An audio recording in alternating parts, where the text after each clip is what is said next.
Thank you, Kate, and welcome to the 6, where the heat is on in more ways than one. For Friday night football, as the 0-2 Toronto Argonauts will take on the currently undefeated Saskatchewan Roughriders, as we welcome you to BMO Field. Marshall Ferguson alongside Glenn Suter. Britt Gord is down at field level for us here throughout the evening, as a couple of defenders in this ball game, Glenn, have been absolutely stellar to start their campaign. Well, how about defensive backs? It's a dream season for one, a dream postseason for the other. Both were on the field tonight. Let's start with Saskatchewan's Roland Milligan, who, of course, last year, 8 interceptions, led the league, and was the defensive player of the year. He had a pick 6 versus Hamilton last week. That was the dream season. Now the dream postseason for Benji Franklin. And I tell you what, as a DB, I'd feel guilty dreaming like this if I was Benji Franklin. He had an interception for a touchdown in the semi, an interception for a touchdown in a second one in the final, and then a big pick in the cup. Ryan Dinwiddie trying to get this Toronto Argonauts club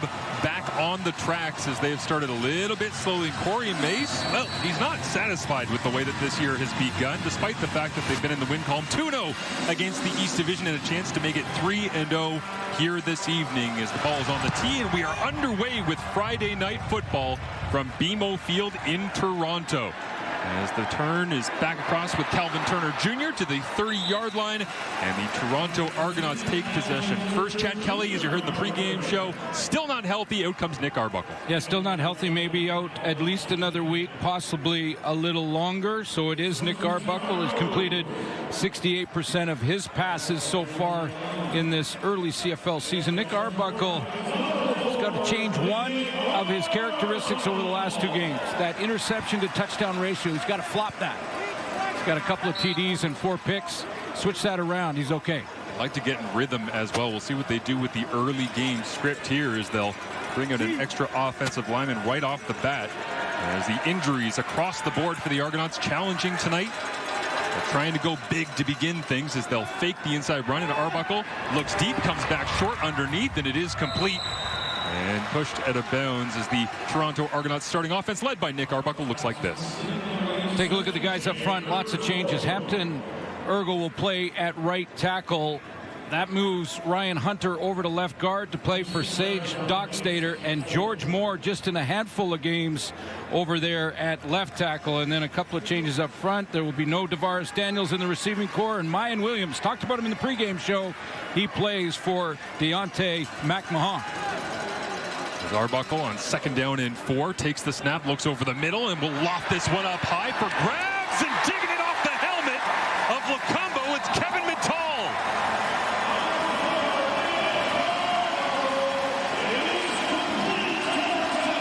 Well, how about the play calling for Ryan Dinwiddie in the drive to start this game? Everyone talking, including Saskatchewan and their coaching staff, about the Argos probably wanting to start this game with a big run presence. Get Mayan Williams going, get that offensive line blocking. He goes play action twice, gets Midell down the field. 2 play action throws to start this game. In a 41 yards that time to Kevin Mittal. They begin with the heavy run look and then throw it this time. Spread it out a little bit, hand it off tackle as the Saskatchewan Roughriders defense comes in with no changes this week. No, and Shane Ray and Malik Carnaby watching those one-on-ones on the outside, because Hampton Ergel and George Moore very inexperienced at tackles for the Argos offensive line. Jameer Thurman leading by example. 15 defensive tackles, 2 sacks in just 2 games. And Milligan, first pick 6 of his career. Finally. Yeah. What was he waiting for? Finally got into the end zone last week against the Hamilton Tiger Cats. We'll see what he has in store here tonight. Down the QEW against Toronto. Little check down underneath as Mayan Williams breaks across the 15, gets the first down yardage needed and more.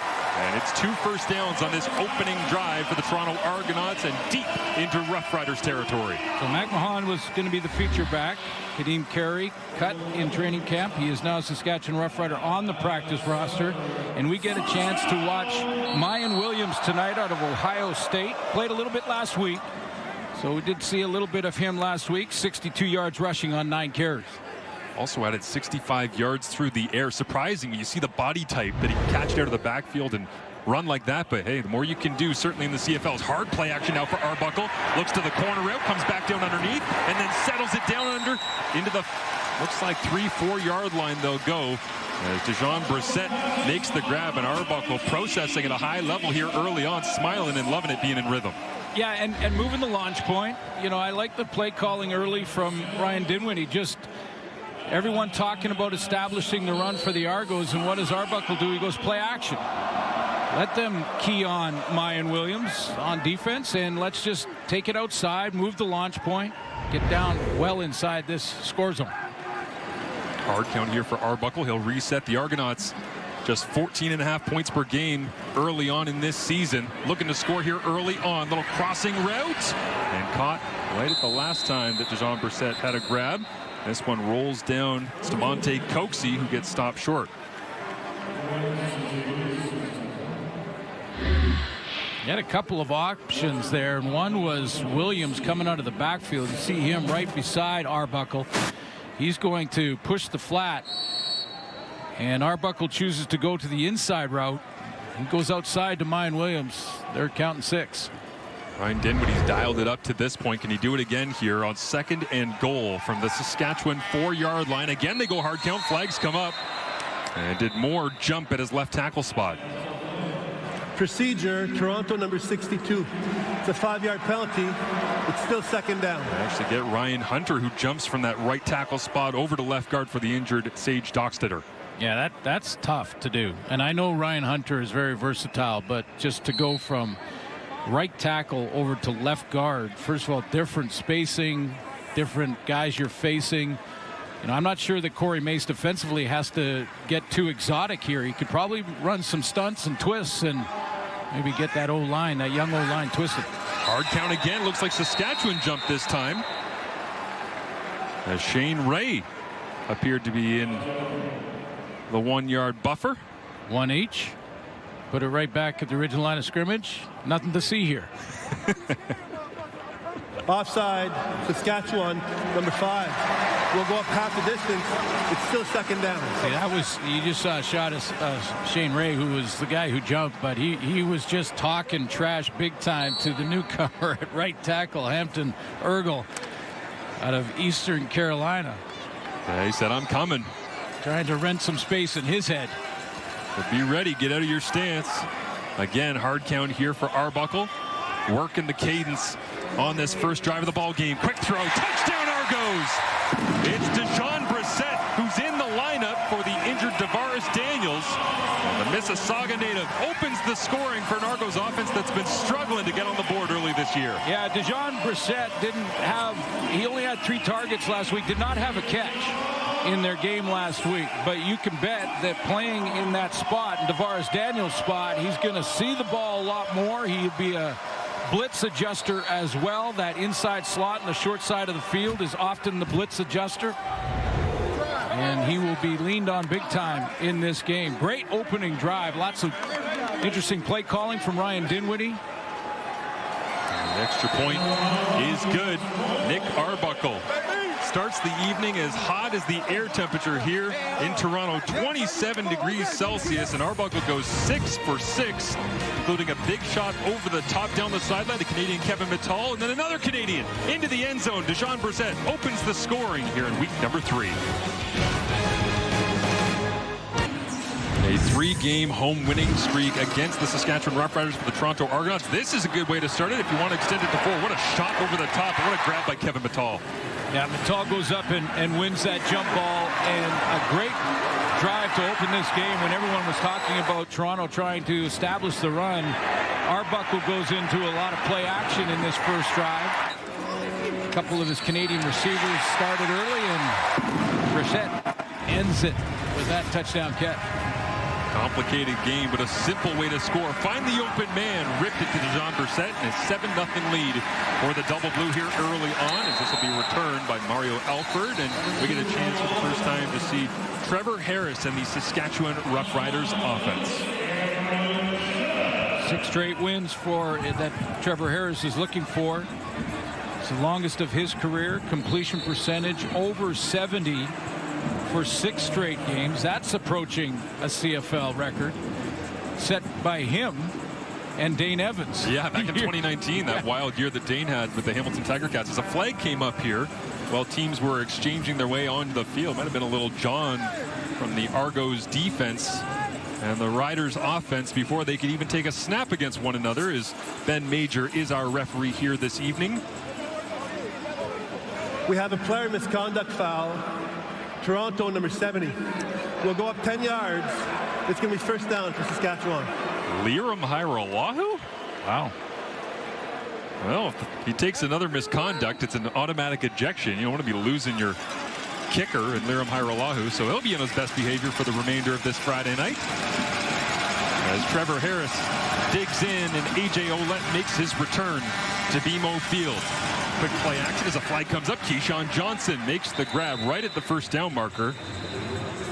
And back where he began after that tremendous fourth quarter drive down the road in Hamilton last week.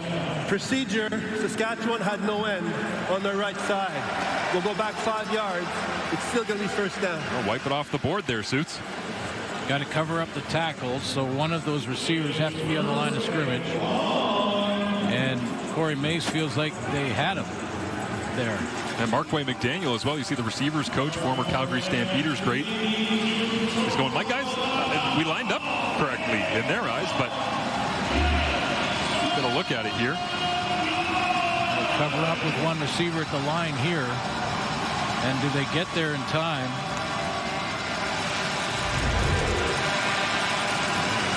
Looks like they didn't get up onto the line of scrimmage in time to set before the snap, so they'll play first and 15. Harris to the outside. Easy pitch and catch. Grab on the outside. Del Duncan Busby taking a bigger and bigger role in the Saskatchewan offense as we take a look at the rest of the starters.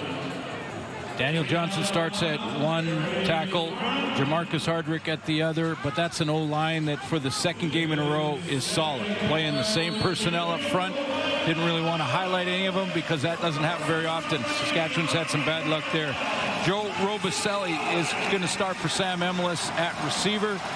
Keyshawn Johnson, as you mentioned, big fourth quarter for Keyshawn Johnson against Hamilton last week. How about the former fifth-round pick out of Purdue, Daniel Johnson at left tackle as Trevor Harris gets popped but completes the throw. And down the field, AJ Ouellette gets wrapped up by Isaac Darkangelo, who's in the lineup for Winton McManus. But you're going to have to bring down Ouellette like that all night because he is fired up to be back here in Toronto. Well, Ouellette, sometimes you're either going to block on a blitz or you're going to release on a blitz. This time Ouellette is releasing to be the hot route with this blitz coming. And Trevor Harris knows that he can't block them all up front. He's going to have a free guy. That's coming from the outside, and that's who hits him.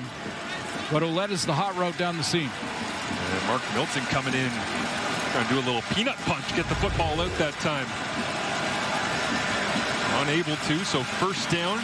After converting first and 15, Robicelli gets his first touch of the ball game here and dives across the 45-yard line. As the Argonauts starting defense without Winton McManus has all sorts of different bodies in new places. Well, they're young up front, too. I mean, Andrew Chatfield has been their best, 2 sacks and 6 tackles in 2 games, but he's a rookie. They don't have Winton McManus. The panel talked about that at length in the pregame show. Isaac Darkangelo will start there.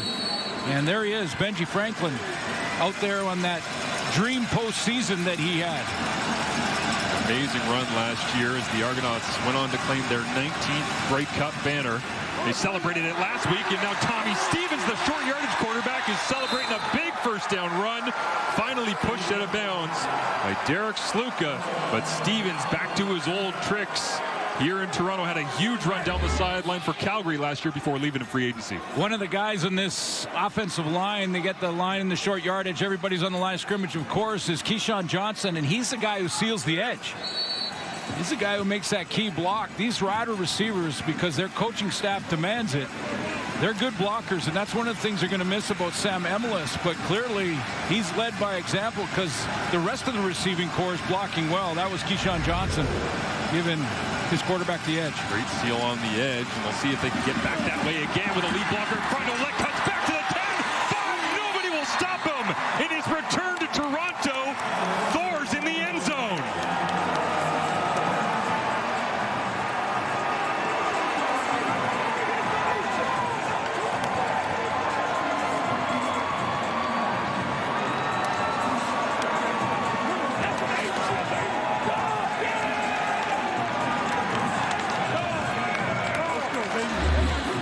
Tremendous blocking up front. Watch Jacob Brammer with the kick out. That's the key block. Again, this time it's a kick out block, so you don't need the edge there. You just need the hole in that C gap, that gap between the guard, or excuse me, just outside the tackle. The kick out block by Brammer gives Ouellette that lane, and he is gone. 47-yarder last week was his longest of his career for a touchdown in Hamilton. Very similar looking play, almost identical. Right there. Another former Toronto Argonaut, Trevon Tate, was the one who led him right through the hole, up the gut, and into the end zone. It did look like Thor there. Yikes.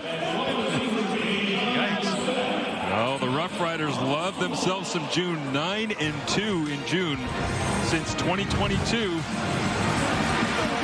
A.J. Ouellette and another former Argo and Trevon Tate leading the way as we got a shootout in the 6th here in week number 3 on Friday Night Football.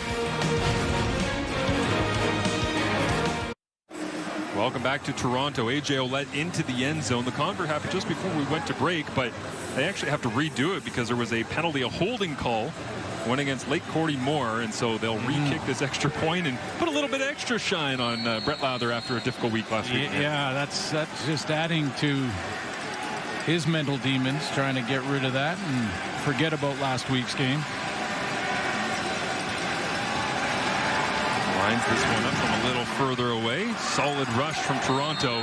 Nails it. And Lather splits the upright, smooth as ever, as we get another look at just a tremendous touchdown from A.J. Ouellette here, setting the tone on what Saskatchewan really wants to do, which is pound the rock. Yeah, the big boys up front just getting, there's the kick out I showed you with Brammer, and then there's a nice lead block from Trevon Tate, who's going to lead A.J. Ouellette through the hole. So you got a cut block on the backside, kick out from your front side guard, and then on the backside, Trevon Tate, he just leads the way, and A.J. Ouellette patient behind him. There's Thor getting after it. Boy, that looked to camera going to commercial. That We knew he'd be fired up coming into this. Yeah, you think? But Tate had 8 starts at right tackle, 2 at left tackle in 2023 as part of the offensive line that gave up a league low 19 sacks in a Grey Cup championship for the Toronto Argonauts and made his way over to Saskatchewan. Certainly looks comfortable leading A.J. through the hole there on that touchdown. Well, an excellent response when the Argos at home drive it the length of the field and score. Lather puts it on the team once again. Drives it through the steamy GTA air up around 29 degrees early this afternoon as Calvin Turner Jr. brings it around the 30-yard line. And Nick Arbuckle 6 for 6 in the opening drive, 80 yards. And a hot start for both these clubs on Friday Night Football. We got a tie ball game halfway through the first quarter.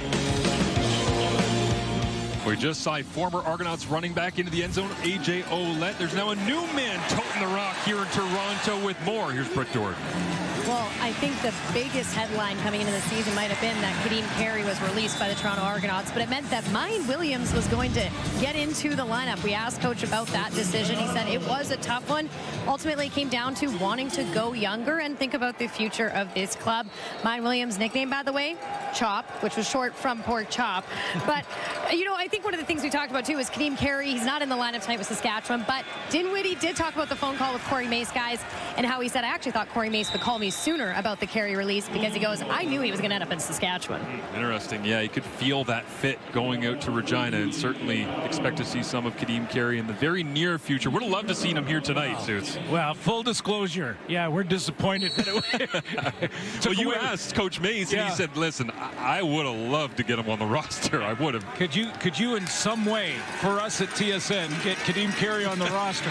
This is going to be a fun revenge game for him. And couldn't happen. He had to do some juggling in other spots. 2nd and 7. Arbuckle backpedaling, throws this one up, and on cue, Mayan Williams trying to stay on his feet, but gang tackled there, flying out and making the play. Marcus Sales, 10 tackles coming into this ballgame, had 9 just last week.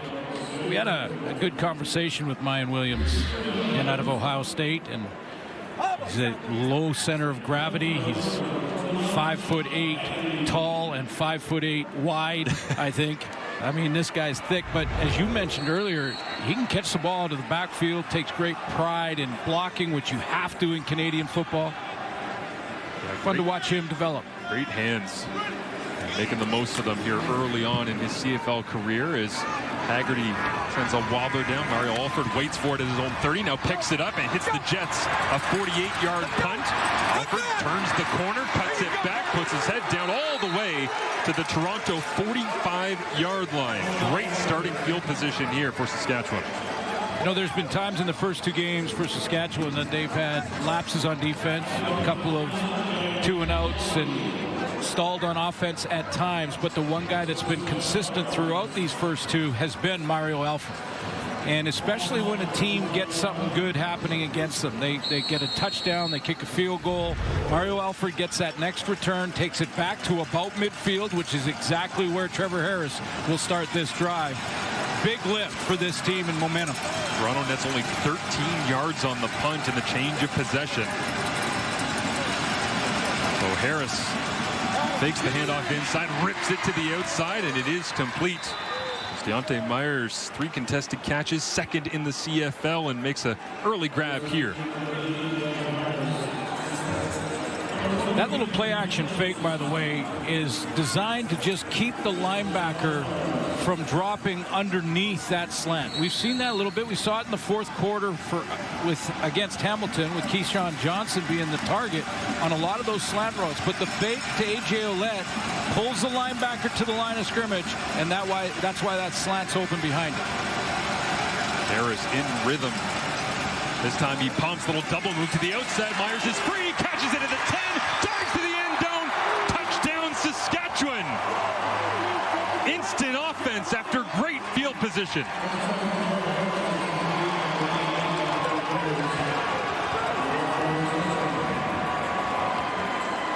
Real nice route running and patient route running from Deontay Myers, who is going to take his time and set up his guy in the one-on-one situation here. Watch this, up the field, little inside slant, then I'm going to go back out. Takes 2-3 hard steps to that quick slant, which they've run a few times already in this game, and then right back to the corner. Went after Benji Franklin as well, ISO'd him. The double move, trying to take advantage maybe of Franklin. Wanting to go chase the football like he did so successfully in the playoffs last year, as the extra point is up and good for Brett Lowther once again. And these quarterbacks right now, 12 for 12, and both up above 75 yards passing, as the offenses have come to life here in week number 3. We've seen a lot of second half scoring in the first few weeks of the CFL season. It's a first quarter outburst, and the most recent, it's Myers.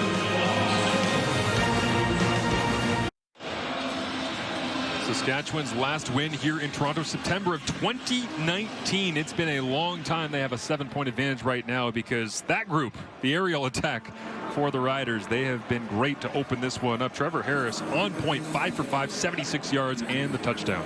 Yeah, that last win in 2019, Cody Fajardo was the quarterback, and he beat McLeod Bethel Thompson. Wow. Yeah, that's how long ago that was.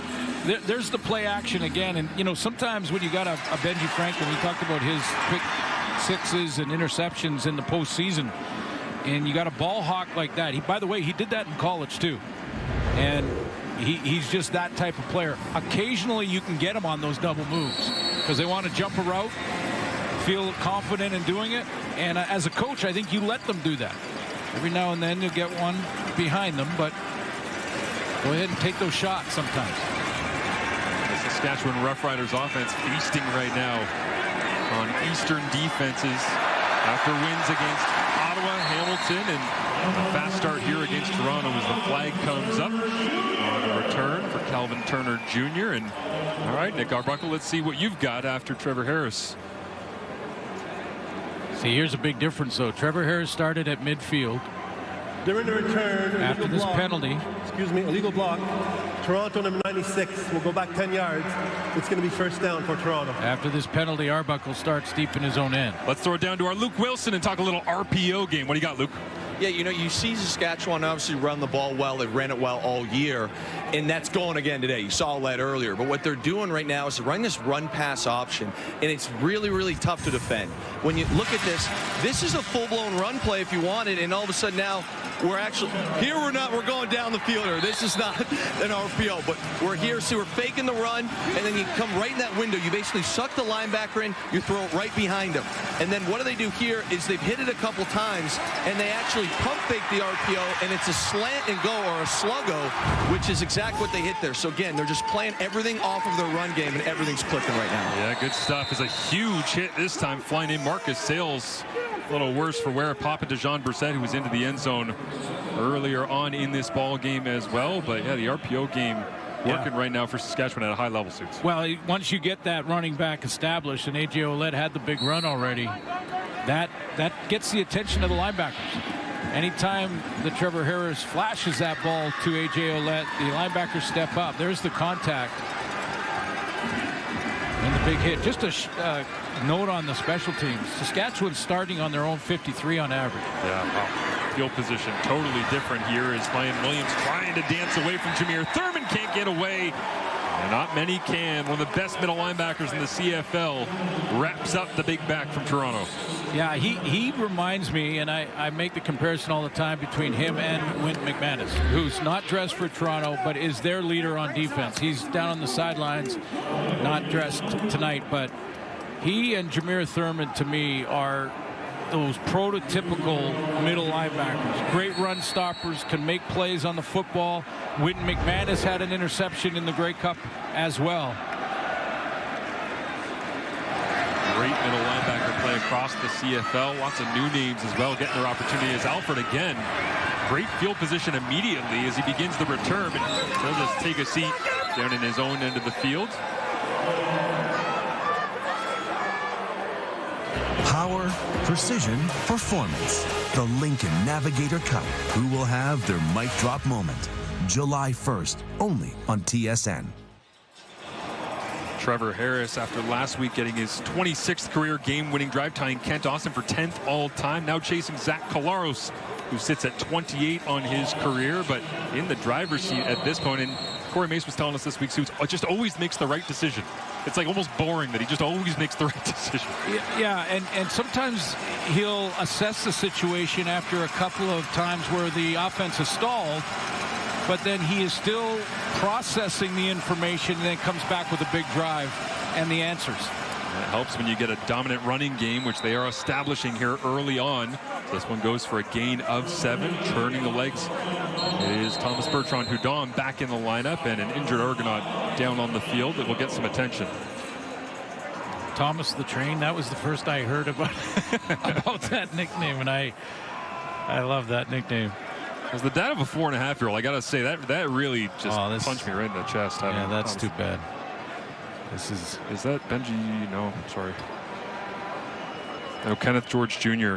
Yeah. Apologies, is down on the field for the Argonauts right now. So obviously in some discomfort.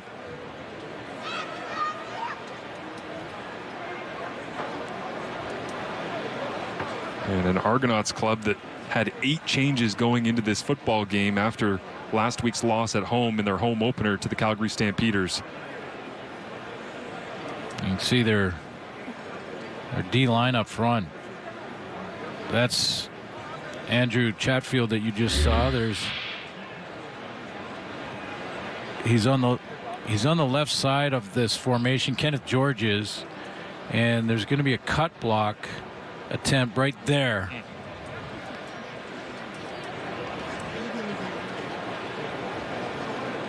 And he knew immediately that something felt off as Del Duncan Busby came across and made the block, just trying to secure the edge.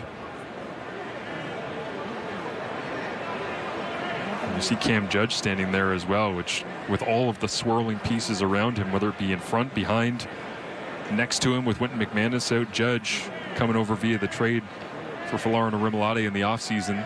Outstanding Stampeders pass rusher, and he's the one who's really in control as now a flag comes out. And got to think that the CFL replay center might have had some communication here with Ben Major.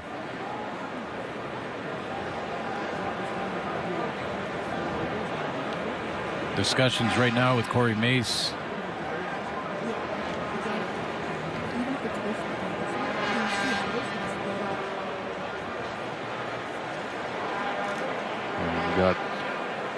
Saskatchewan's offense still on the field. Toronto's defense getting watered up. Trevor Harris having a little conversation across the line of scrimmage there with Jordan Williams. Yeah, Ben Major just talked to Ryan Dinwiddie first. Now chatting with Corey Mace.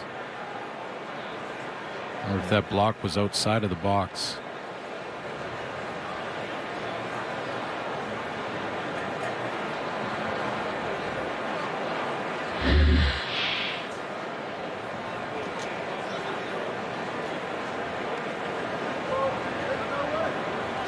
There's Duncan Busby on the, he's coming across the formation.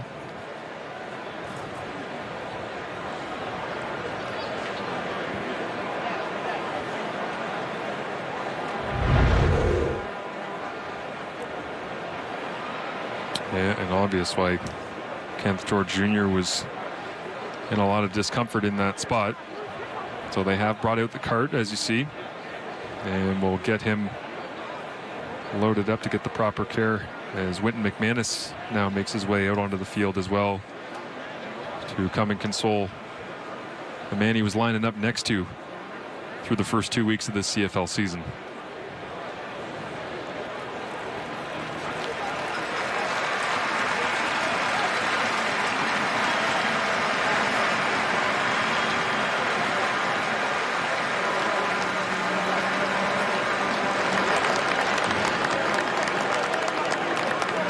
Saw that block a couple of times and it looked like it was beyond the zone that you're allowed to cut block, and that is likely what the command center is looking at right now. Obviously in a ton of discomfort, and see the replay and how serious it was, but good honestly to see that they didn't have to use the air cast immediately on the field. The fact upon assistance from the video official, we're allowed to review this play. So we did pick up illegal block, Saskatchewan, number 18. It's a 10-yard penalty. It's going to be 1st and 20.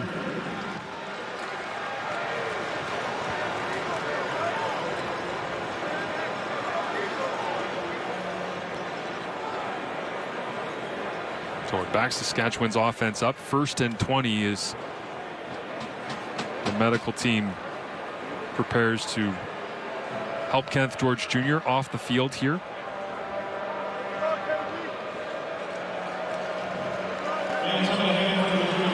And another round of applause for the former Tennessee Volunteer in his 3rd year in the Canadian Football League.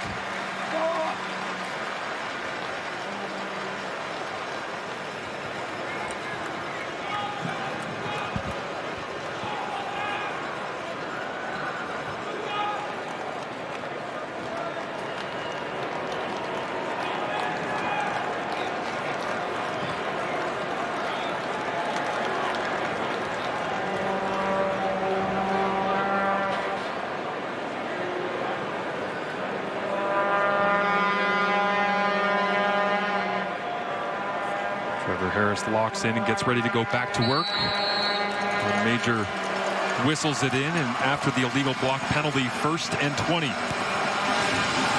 14-7 with 30 seconds remaining in this first quarter. As Harris looks left, pumps, comes back the other way. Mitch Picton ball up for grabs and hauls it in. Harris also got hit at the end of the play. But Mitchell Picton climbs the ladder and flips field position again in favor of the Riders. Well, let's take a look at the late hit on Trevor Harris, as we wonder how late it was and if this was a result of the previous play. Major foul, roughing the passer. Toronto, number 95. We'll go up 15 yards from the end of the play. It's going to be 1st down for Saskatchewan. That's borderline getting tossed. Play like that. I'm sure there's Argo fans who felt like the previous play was one that could have been 2. Well, the fearless leader of the Saskatchewan offense, Trevor Harris, stands in, makes the throw, gets blasted, and directly back onto his feet as Corey Mace watches on, hoping for a 3-touchdown first quarter. 48 yards total after the penalty yardage is applied. Keyshawn Johnson catches it at the 20-yard line, rolls his way forward for a gain of 4. And Saskatchewan's offense in tremendous rhythm here early on, as that'll do it for the first quarter in Toronto, with Trevor Harris at the helm, putting up points early and often.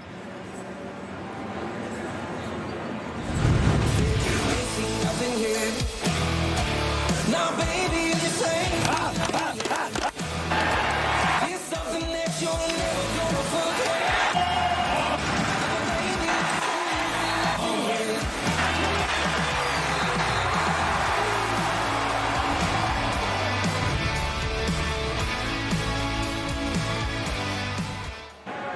Stats after 1 quarter of play. Up and down the field they went. The quarterbacks, just 1 incompletion between the 2 of them so far, Suits. And the way that these offenses are playing right now, you know, it might not continue for the remainder of the ballgame, but the balance, whether it be through the air or on the ground, is really impressive. And both these teams getting it going quickly in this one, which we haven't really seen this point in the CFL season.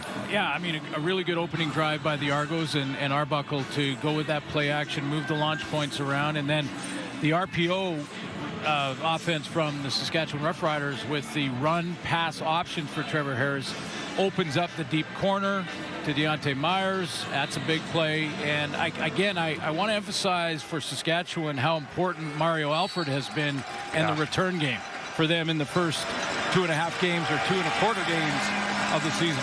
Major flips of field position, and Toronto's been struggling to get out of their own end at various points through the first 2 games and a quarter. As Harris hard pump, had nowhere to go, looking for Robustelli, incomplete. Is Benji Franklin on the coverage, and the first incompletion for Trevor Harris comes on his first throw of this second quarter. We opened up by talking a little bit about Benji Franklin and his big postseason, and actually Trevor Harris has victimized him a couple times, gone after him a couple times, and he got him on that corner route. That time he decided to not look at the ball, not try and make the pick, but just make sure he locked down his man over here on the left side of your screen.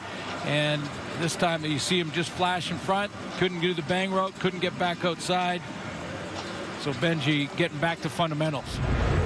Former Rough Rider Anthony Lanier, the second, got his hands up, made Trevor hang on to that one. Saskatchewan is challenging, and there should have been pass interference on the previous play. Yeah. The play will be reviewed. Well, they went after Benji Franklin on the touchdown of Myers. Exactly. Now they're going after him again on the challenge. Well, this is one of the reasons I showed you. I mean, this was the bang route. It's over here. Robustelli going one-on-one with Benji Franklin, and what he wants to do is this bang route inside on a little curl and then come right back, plant your feet, and get back to the sideline. He felt like Benji Franklin grabbed him, didn't let him get out there. Ball was in the air. He was the intended target, and Corey Mace decided to challenge.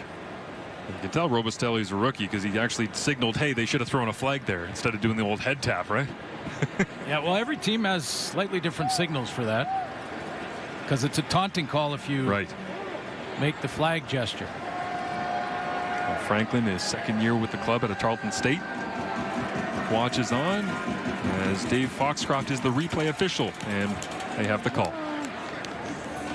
Upon further review, the ruling on the field is overturned. We do indeed have pass interference. Toronto number 23. We're going to go up half the distance. It's going to be automatic first down for Saskatchewan. Well, it was enough. You know, Benji Franklin, as I mentioned, instead of, you know, getting his eyes locked into the Trevor Harrison, the quarterback trying to take the ball, he locks on a receiver in Robustelli, but got too close. Grabbed him when he tried to break back outside. Big package in here for Saskatchewan. Zach Fry, extra offensive lineman, alongside Tommy Stevens, all 6'4", 245 of him at Penn State, is in at quarterback. Saw the power of his run in the first quarter. Toronto answers with a couple of extra big bodies on the interior as well. First and goal. Stevens shows run, quarterback lead, and the Argonauts are all over it. Derek Parrish came in with 9 quarterback pressures, tied for second in the CFL. As flags come up in the backfield, an altercation between Andrew Chatfield, who's lost his bucket, but Parrish making a great play on the front side while there was shenanigans on the backside.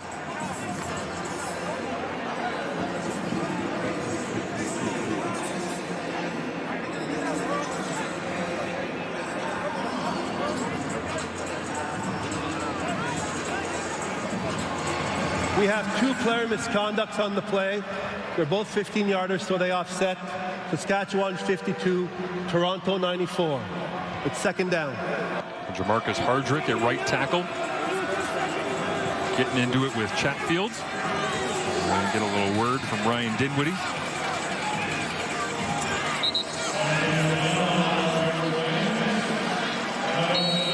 Late substitutions here defensively for the Argonauts. Atlius Bell, defensive lineman, checks out. Mark Milton back into the game here as Trevor Harris in the base offense has returned. A.J. Ouellette to Harris's right. Trevor looks to throw, goes left and just off the mark, low and away, incomplete, looking for Mitch Picton. Yeah, because of everything that's been going on in the late hits and the trash talking and everything else, Picton had a great catch that we didn't get a chance to show you. We'll get back to that, but that ball just low and away. It's like Trevor rushed it a little bit. The most accurate passers in the history of the Canadian Football League, but falters there on second down. And Picton, knowing he could have been in the end zone right now, celebrating. That one got away from Harris. As Brett Lowther comes out for the first time, just been knocking through extra points so far in this one, but makes the field goal attempt here. Smooth operation from the kicking unit in Saskatchewan is Brett Lowther, the 27th player to cross the 1,000+ point mark, and adds onto it here in Toronto as the lead extended. 10-point advantage for the Riders over Toronto on Friday Night Football.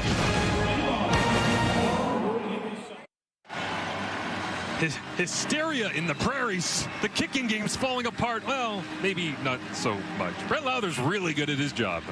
No, he's by the way, he was on a 23-in-a-row streak before it was broken last week, which he admitted was a bad game. And you know, even when guys like me suggested that he's got a new holder and it could be take some time to figure that out. Hard play action here. Arbuckle ripping it down the sideline. DeMonte Coxie, it bounced off the 8 and the 6 straight to the turf. I was going to just finish that up with Brett as we watch the replay of this one, but Coxie tried to make that inside move to get to it, but Lowther was quick to say, listen, my holder, it was excellent. The snaps were perfect. Yep. I just missed the kicks. So he took full accountability, apologized to his teammates. I have not surprised at all he's bouncing back, and you see that one just something you don't see very often from him. Monte Coxie's been great to start this season. Can't haul that one in. Is pressure on now, and Arbuckle thrown to the turf. He's making plays all over the place in his 4th year of the Guelph Griffins. Just up the road, there's A.J. Allen. Second start for A.J. Allen for C.J. Avery, who is on the injured list for Saskatchewan, and four defensive tackles in his first start against the Hamilton Tiger Cats, and this time he comes on the blitz and gets home. I thought he did this very well against Hamilton and Bo Levi Mitchell. He went right to assist a teammate first to just try to chip off of an offensive lineman and then get right to the quarterback. Play the play. John Haggerty comes out to crush this one. And he certainly does. Alford has the way for it all the way inside his own 20-yard line. There's a 58-yard punt and solid special teams coverage as well, as the battle on the teams begins between Toronto and Saskatchewan, as the Riders' defense has been strong. Micah Johnson, the veteran, 157 games started, leads the Riders as the veteran voice on this defense.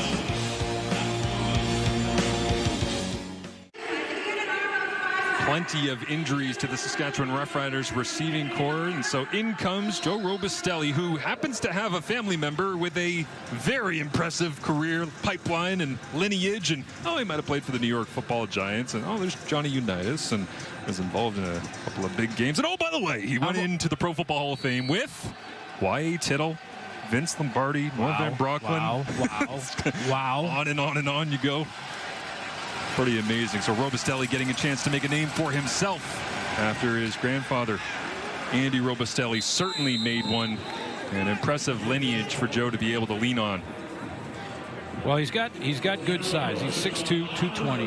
He's been around a little bit, his second year, and so he understands the terminology. Had a really good training camp by all accounts, and his quarterback said he reminds him of a pretty important player for him back in the Ottawa days.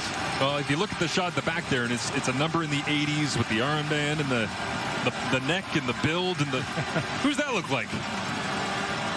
Go ahead. Little Greg Ellingson, yes, perhaps? sir. Trevor Harris underneath on second down. It is completed. Myers keeps making plays here with Ian Schaefer-Baker out of the lineup. Samuel Emelis, back-to-back 1,000-yard receiving seasons, out with a foot injury as well. And Myers stepping up. Well, and it doesn't matter if it's Dante Myers or Robustelli out there. They're not shying away from Benji Franklin on the corner, that's for sure. We're working that matchup. Trevor Harris, 180th game played, 6th amongst active CFLers. Stares down the Argonauts defense on 1st and 10. Hands it off. A.J. Ouellette. Haven't said his name much since his touchdown. A nice second effort that time to cut it back. Get 5 extra yards, and that'll give him a gain of around 8. Good patience by A.J. Ouellette, former Argo there, to put the brakes on when he saw right at the point of attack there was nothing but a big pile of defensive and offensive linemen. So he cut it back, got a nice gain on 1st down. 7.4 yards per carry. His best game as a Saskatchewan Roughrider came last week against the Hamilton Tiger Cats. Stevens digs in with that wide stance under center and pushes the pile forward. I don't know if I've ever seen a short yardage quarterback that sets up that wide and that powerful, but when you got a 6'4" frame, you might as well. Yeah, and right now he's found something on the right side. I mean, it looks like every time he's getting in this short yardage, not the goal line play they ran, but anytime it's a short yardage play, he's going off that right side. He's getting more than 1 or 2 that he needs. It's more like 4 or 5. I'd follow Jamarcus Hardrick too, I think, if I was a short yardage quarterback. Not a bad idea. Derek Parrish down on the turf right now, made that big play early on against Tommy Stevens in the second quarter when they tried to run it in deep down in the score zone. And Parrish, 9 quarterback pressures, tied for 2nd in the CFL. And Ryan Dinwiddie is tired of seeing double blue uniforms laying on their back. Uncharted territory for him. Last time this team was 0-3 was back in 2019. They went 0-6 to start that year. Did not make the playoffs. So Jason Shivers right there alongside Kevin Ivan, working as co-defensive coordinators and different levels of the defense as well. Defensive secondary, linebackers. Well, starting the offseason, you know, we're Toronto, not just with injuries, but it was when you're a championship team, there's going to be lots of changes because the rest of the league wants to pluck your players. Yeah, no doubt. So Derek Parrish down on the turf, and we'll step away while they attend to number 97 for a moment as Saskatchewan leads 17-7. Argonauts defensive line injuries adding up, and it's the offensive line struggles that have the eye of Luke Wilson. Luke, what do you got? Yeah, when you're watching the Argos right now and you're wondering what's going on, why they're sputtering, I know they had the great first drive there, which was a good 50-50 ball catch, but I just don't think up front they're playing very well. I mean, I think they've got 2 rush yards right now. You look at this O-line, they're struggling to protect. We get this ball off, we take a hit. And again, I mentioned the 2 rush yards. Like, they've got nowhere, nothing going on the ground. And then this is what confuses me. Saskatchewan's only rushing 5. You have 6 blockers here, including your running back, and it's basically a free hitter. He's running a little pick, a little rub, but we're just not aware that they could be running a stunt. I don't get it. These guys should be playing a lot better than they are right now. Struggling up front, and Trevor Harris there nearly throwing an interception on first down here when we were getting Luke's breakdown as well. So get a look at that as he's now looking at second down and a full 10. Have to earn it as Derek Sluka at free safety, moving over from receiver in training camp, lines up the Argonauts defense at The back end is Thomas Bertrand, who Don chopped down in the open field. Benji Franklin, they've gone after him a handful of time suits, but he flies up and makes the play when it's needed there. Well, really good show blitz defensively here from the Argos. They're looking like they're going to come on the line of scrimmage and load it up and come with the full blitz on 2nd and long, but they don't. They actually come with the stunt. It's really just 5-man pressure, and then they drop 2 linebackers that were on the line of scrimmage. Trevor Harris, even though he's a veteran, thinks, hey, they're coming with pressure, got to get rid of it quickly. He does. They make the tackle, Benji Franklin, and the Riders will have to punt. This one away, Joe Couch lifts it high into the Toronto air. It drops down at the 5-yard line and picked up there by Kelvin Turner Jr.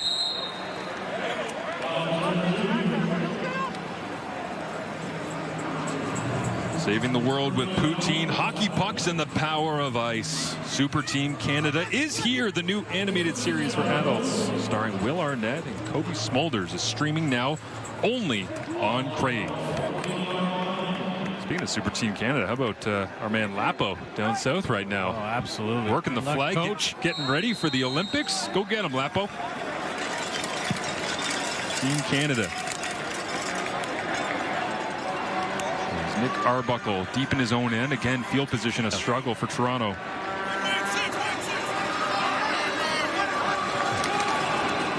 Arbuckle will hand it off inside. Good running lane that time as Mayan Williams just found a big enough crack to fly through. And picks up a big first down, some breathing room for the Argos.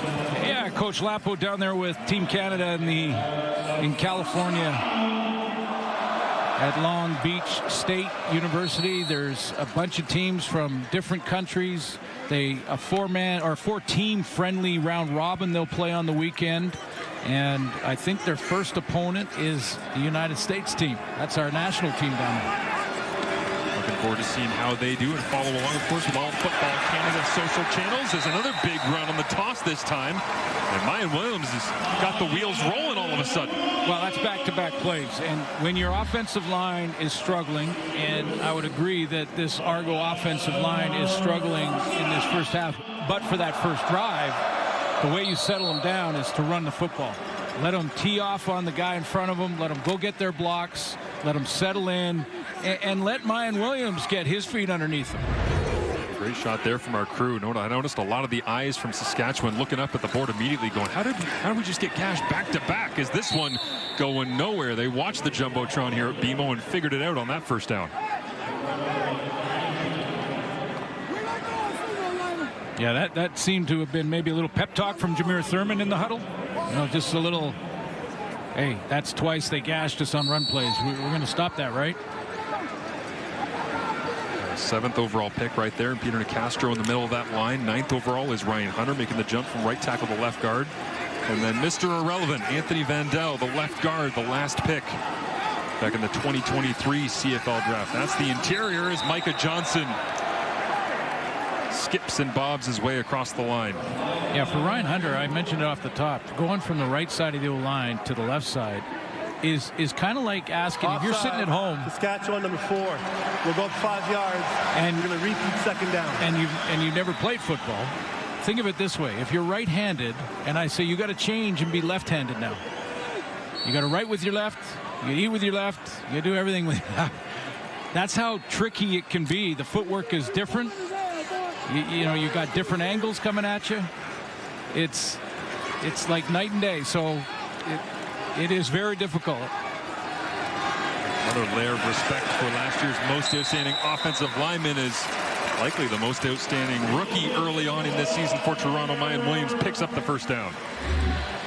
But Ryan Dinwiddie had the same gut feeling about this offense in the O-line. Just, let's let them run block. Let's let them get out there and lean on the front hand and go and run block. And then Mayan Williams can get a little thing going. And as this drive continues, watch for a play action somewhere around midfield. Mayan Williams making a name for himself right now as they will fake it, flip it out into the flats. Kevin McCall cuts his way back into traffic. Nice open field tackle. Looks like that was Tavon Campbell. Helped out by C.J. Rivas as well, but you called it there, Suits. They were all over it, but can't stop that kind of efficiency. Going no huddle now, trying to keep personnel up there. Quickly to the line. Stay in for short yardage. 2nd and 1.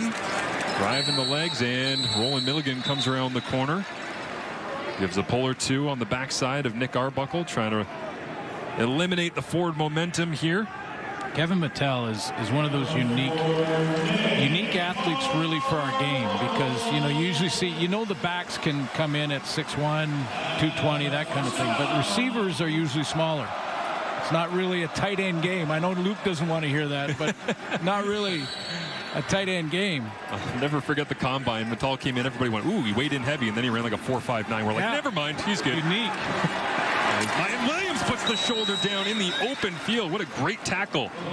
DeMarcus Fields came up and somehow got Williams to the turf. He had a head of steam and looked like he was not going to be stopped. Mayan Williams needs a break. I asked him about that too. I said, what's the biggest difference playing up here in Canada? He goes, well, the plays happen so quickly. I mean, the game happens so fast. It's just kind of getting your wind sometimes is the key. It's amazing how many guys we talk to in their 2nd year in the league. We go, what'd you work on the offseason? They go, I just ran. Work on the cardiovascular part of the training. Well, sending Kevin Brown, released at the end of training camp, back now with Toronto. Fake the run to him, flip it outside. First time we've said Dave Unger III's name, and it'll be enough for the first down at the 39-yard line as a flag comes up at the end of the play here.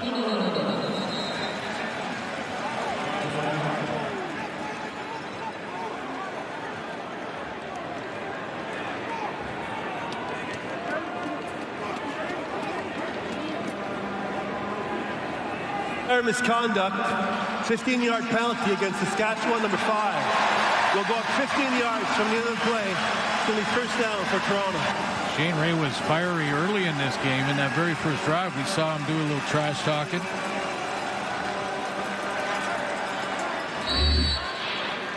And right after that tackle, you see him down in the left corner of your screen is talking to Hampton Ergel, the right tackle. Same guy he was talking to early in the game. His 10th play of the drive here for Toronto. Arbuckle escapes away from Micah Johnson, flips it out. Kevin Mattel puts a shoulder down, takes 2, but they will stop him shy of the first down marker for now. 2nd and short coming up.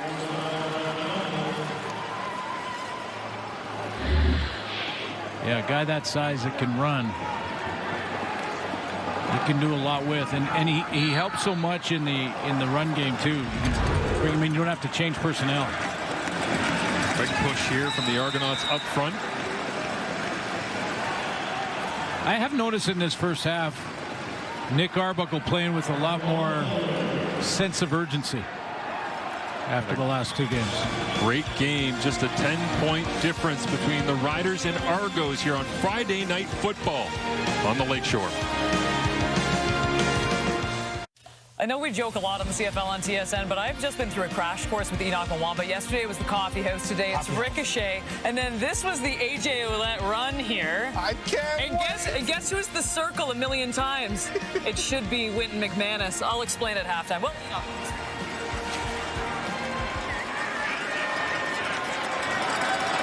the Burness papers. Have to get the documentation certified there at halftime. Coming up with the panel back in studio is a check down here at the 10-yard line. Oh, putting the shoulder down. That's Kevin Brown back on the roster in the game and striving for the end zone to send a message that he should have never been cut in the first place. Yeah, a little fake there, and then he's going to just open up for that quick throw if his quarterback gets in trouble.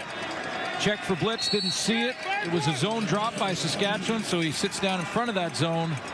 Quarterback's feeling the heat a little bit and drops it off to Kevin Brown. Another great play made in the open field by DeMarcus Fields. 2nd down. Arbuckle turns, hands it off. Brown puts his head down into the pile, and that defense stands tall. Late Cordy Moore right in the middle of the mix, making the play that time in his 3rd year at a UBC, the former 3rd overall pick. So this area of the field, you're in.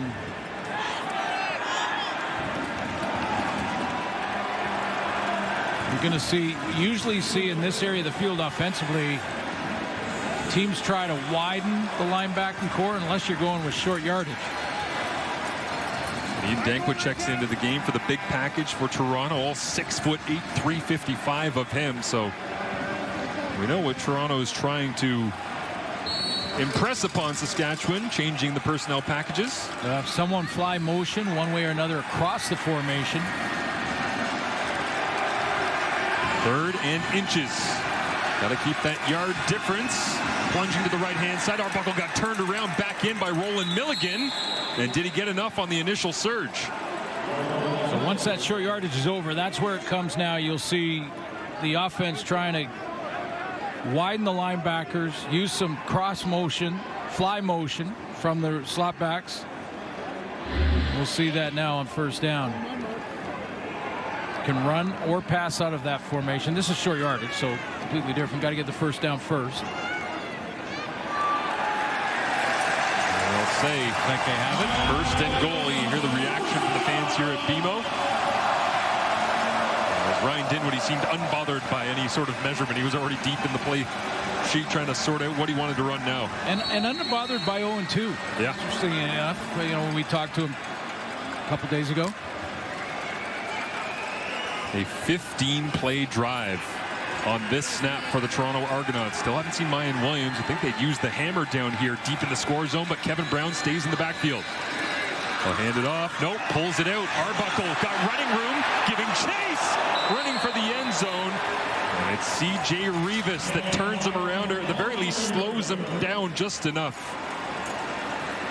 Don't think that Arbuckle crossed the plane here, but there's a fake cross motion and then back this way. Little play action for Arbuckle coming around the edge. Play inside, fake that handoff to Kevin Brown, and see if you can race to the corner. Well, now Arbuckle got stuffed. Short yardage package was in as they roll around at the end of the play, but Arbuckle back-to-back plays getting popped, and he's been running the short yardage package as well. So a physical drive on last year's Grey Cup MVP. They're going. Right in the middle, A.J. Allen was the one that made the play. So Toronto checks out Jake Herslow, sends in the extra big body. And Micah Johnson making his way to the sidelines here in short yardage. Surprised to see that, the big man in the middle of that defense. And some confusion on the substitution package as well. Mike Rose ran off the field, now back onto the field, trying to get in and established at the line of scrimmage. Hands down late here in the 1st half as they'll hand it off inside. Arbuckle goes looking to push. They can't get across the line, and the Riders stack them up. Oh, but there's flags at the end of the play.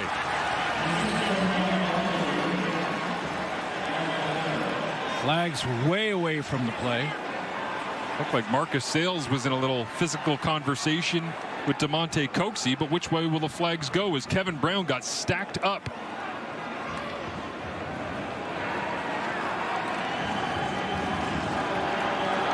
Mike Rose is exhausted, not just from the play, but from running all the way to the sideline and then all the way back. Playing the drive. We'll take a look at whether or not Kevin Brown even got close. The result of the play is the runner was short of goal, so it's a turnover on downs. After the play, we have 2 misconducts penalty, both 15-yarders. Offsetting. 86 Toronto, 8 Saskatchewan. Those penalties offset. It's 1st down Saskatchewan at the 1-yard line. Well, how about the tremendous length as well when you view it from over the top of that mosh pit of Baldonado reaching and just trying to hang on to anything he could of Kevin Brown to keep him out of the end zone. That was a team effort. Well, and inside the 5 for what, 4 snaps? The drive was 17 plays. Man, you do not see that very much in the modern CFL. 96 yards, 7.5 minutes. Couldn't get the last yard. No points. Which is the hardest yard. Trevor Harris hands it off. And A.J. Ouellette unable to go anywhere. Nice play right there in the backfield. DeMarcus Johnson, one of those substitutes in the lineup for the banged-up Argos D-line. Interesting call here. Often the offense will try and take that shot down the field, and if you get the PI, you get a chance. If you make the catch, obviously, and then make sure your guy can catch it and no one else can. Trying to bleed some clock here. Get to halftime with this 10-point lead are the Riders. See how they manage it. They'll hand it off. A.J. Ouellette will stay on his feet. Out to the 5-yard line. Still killing clock. And finally thrown down to the turf at the end. As Tyshawn Blackburn. Now another conversation at the end of the play as the two teams. It's third down. Plenty of discussion. Toronto's taking a timeout. Timeout Toronto. Toronto will stop the clock. They have time to get a return and a field goal, possibly, if they can get.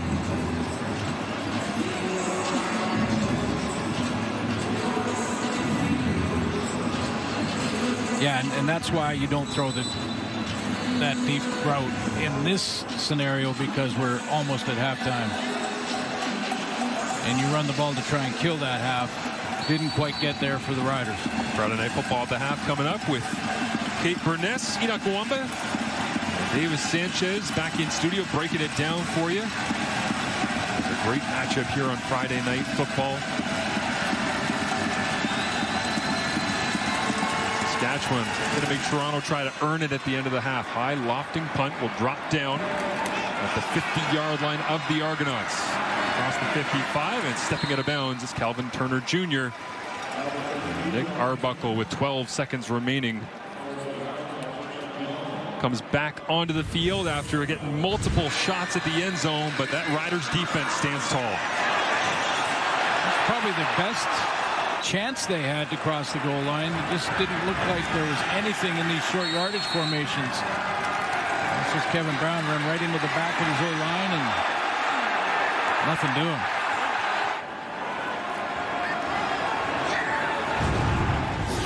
Now you're about 10 yards away from a field goal try, but got to be efficient here with 12 seconds. Yeah, Liram Haralahu was good from anywhere around the 55 in warm-ups, so you're right, Suits. If he can get a little chunk here, take advantage of that. As Coxie and Sales, who just had a confrontation at the end of the last drive, line up across from each other, and that's the direction they'll try to go. It's a hook and go, and it's going nowhere. Sales almost intercepted it, and Coxie knocked it away from him at the end of the play. And Arbuckle threw that one up for grabs. You mentioned it's been a physical couple of drives here for Nick Arbuckle. Defensive team meeting at number 4 this time. Let's look at the other way, and Marcus Sales fighting the football there. This would be a 50, not a chip shot. No, 56-yarder. We saw Brett Lather miss a couple of deep shots against Hamilton last week. The wind with Alford back there if you miss. And not bad going this direction. He was good in warm-ups easily from this distance. Why not do it to end the first half? Closing down the gap. And Liram Haralahu, long-time standout, 23rd all-time. And field goal makes with 298 coming in. And tacks that one on. Number 299 of the illustrious career. And helps give Toronto a little bit of confidence going in as Saskatchewan won the coin toss deferred, so they'll have the choice to begin the second half of play here on Friday Night Football. As A.J. Ouellette into the end zone in his return to BMO Field. Let's throw it down to Britt Dorr.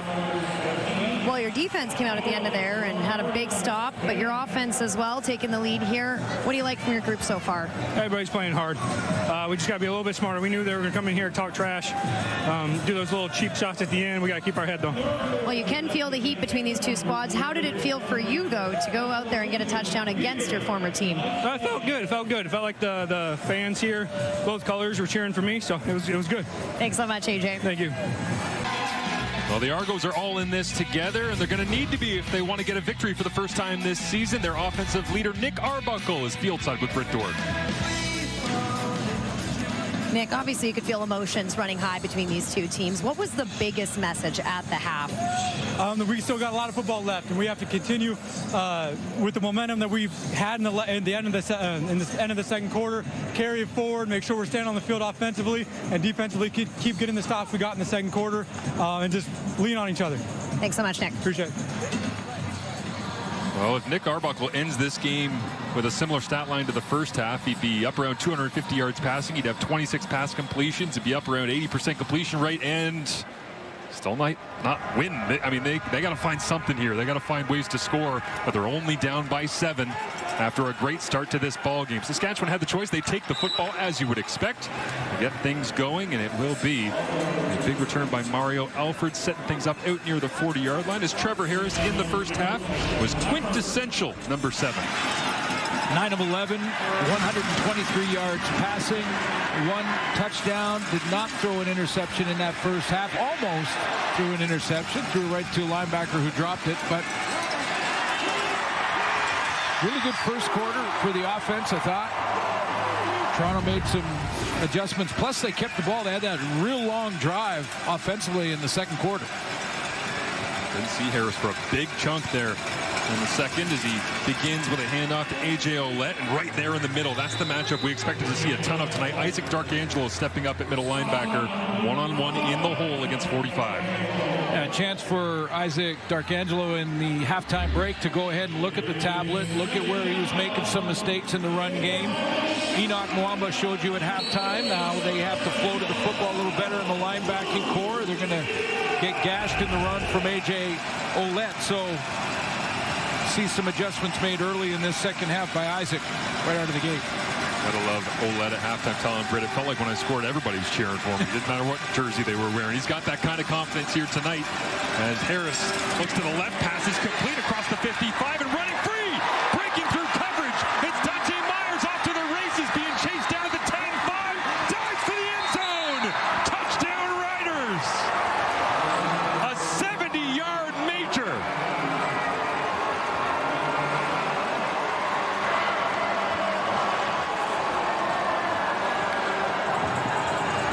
This is all on Dante Myers. We've seen the slant route a bunch in the last 2 games, whether it was Hamilton or Toronto here tonight. That little in route, Trevor Harris has been living on it in the last 2 games, but this was all Dante Myers after the fact. He just outran the angles and found the corner of the end zone. Too high shell, and he just split him. Make one man miss, and he was gone. Well, they got the cannon working here tonight at BMO Field for the Argonauts scores, but Saskatchewan begins the second half with an explosion of their own. Won the toss, deferred, take the ball in the second half with a 7-point lead. And how about that, just to take any type of momentum. You heard the sideline interview with Nick Arbuckle. The Argos went in the locker room feeling like they had momentum in the second quarter. But Dante Myers up at the top gets that waggle run to the line of scrimmage. He runs the in, but watch how he outruns the angles. There's the in route, and stop it there. Now you got a couple of angles to try and catch him. You got to go to the goal line, the corner, and then come back. And Dante Myers got him in behind him, got him in a chase position, and then he outran all those angles. Well, the same number of targets as last week. He had 5 against Hamilton. 5 catches, 40 yards. So he's got 5 targets tonight, 4 catches, 125 yards thanks to that big one. 71 yards for Corey Mason, Saskatchewan Roughriders. And now it's going to be a moonshot. Lofting high in the air, up for grabs, and hauled in, brought down by the Argonauts special teams, but it's an interesting decision by Corey Mace when they've had the field position advantage and just scored. But let's take a look one more time at just some great speed from Dante Myers. Timing there, accuracy there, of course, from Trevor Harris. No surprise there. He has a nice throwing lane. But here's what I'm talking about. That angle there, if you are in chase like that, seeing number 88, you're probably just going to have the best ticket in the house to a touchdown. So you got to get that deeper angle and then come back to try and catch him, and no one was catching Dante Myers there. No, it means nothing because they scored. But how about Isaac Darkangelo outrunning Tavares McFadden and Darius Bratton, defensive backs? Couldn't keep up with their middle linebacker as he made the effort play. They'll show that on film, I'm sure, for the Argonauts, regardless of the way this one turns out. It's an incompletion from Nick Arbuckle. It'll be 2nd and 10.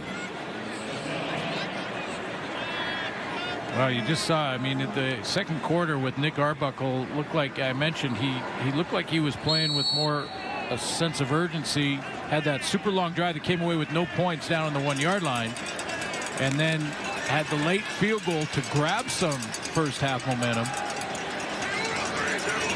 But it just looks like the wind is out of that sail real quick here. 5 receivers available for Arbuckle on second and long. Pressure on. Down he goes. And Saskatchewan, who came in tied with Toronto for 6 sacks in the CFL lead, adds another here. It's the former Calgary Stampeder, Mike Rose. He gets his first, I believe, as a Saskatchewan Roughrider. You knew it would just be a matter of time.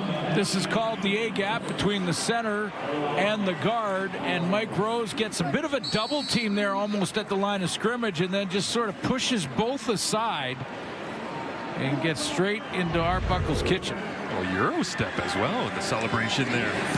Mike Rose with the sweet feet all the way to Arbuckle and forces the change of possession. Mario Walford backpedals after a 61-yard punt all the way to his own 15 and a return of 11. A.J. Ouellette and the Saskatchewan Roughriders running attack. Back on the rails here in Toronto in his return to BMO Field.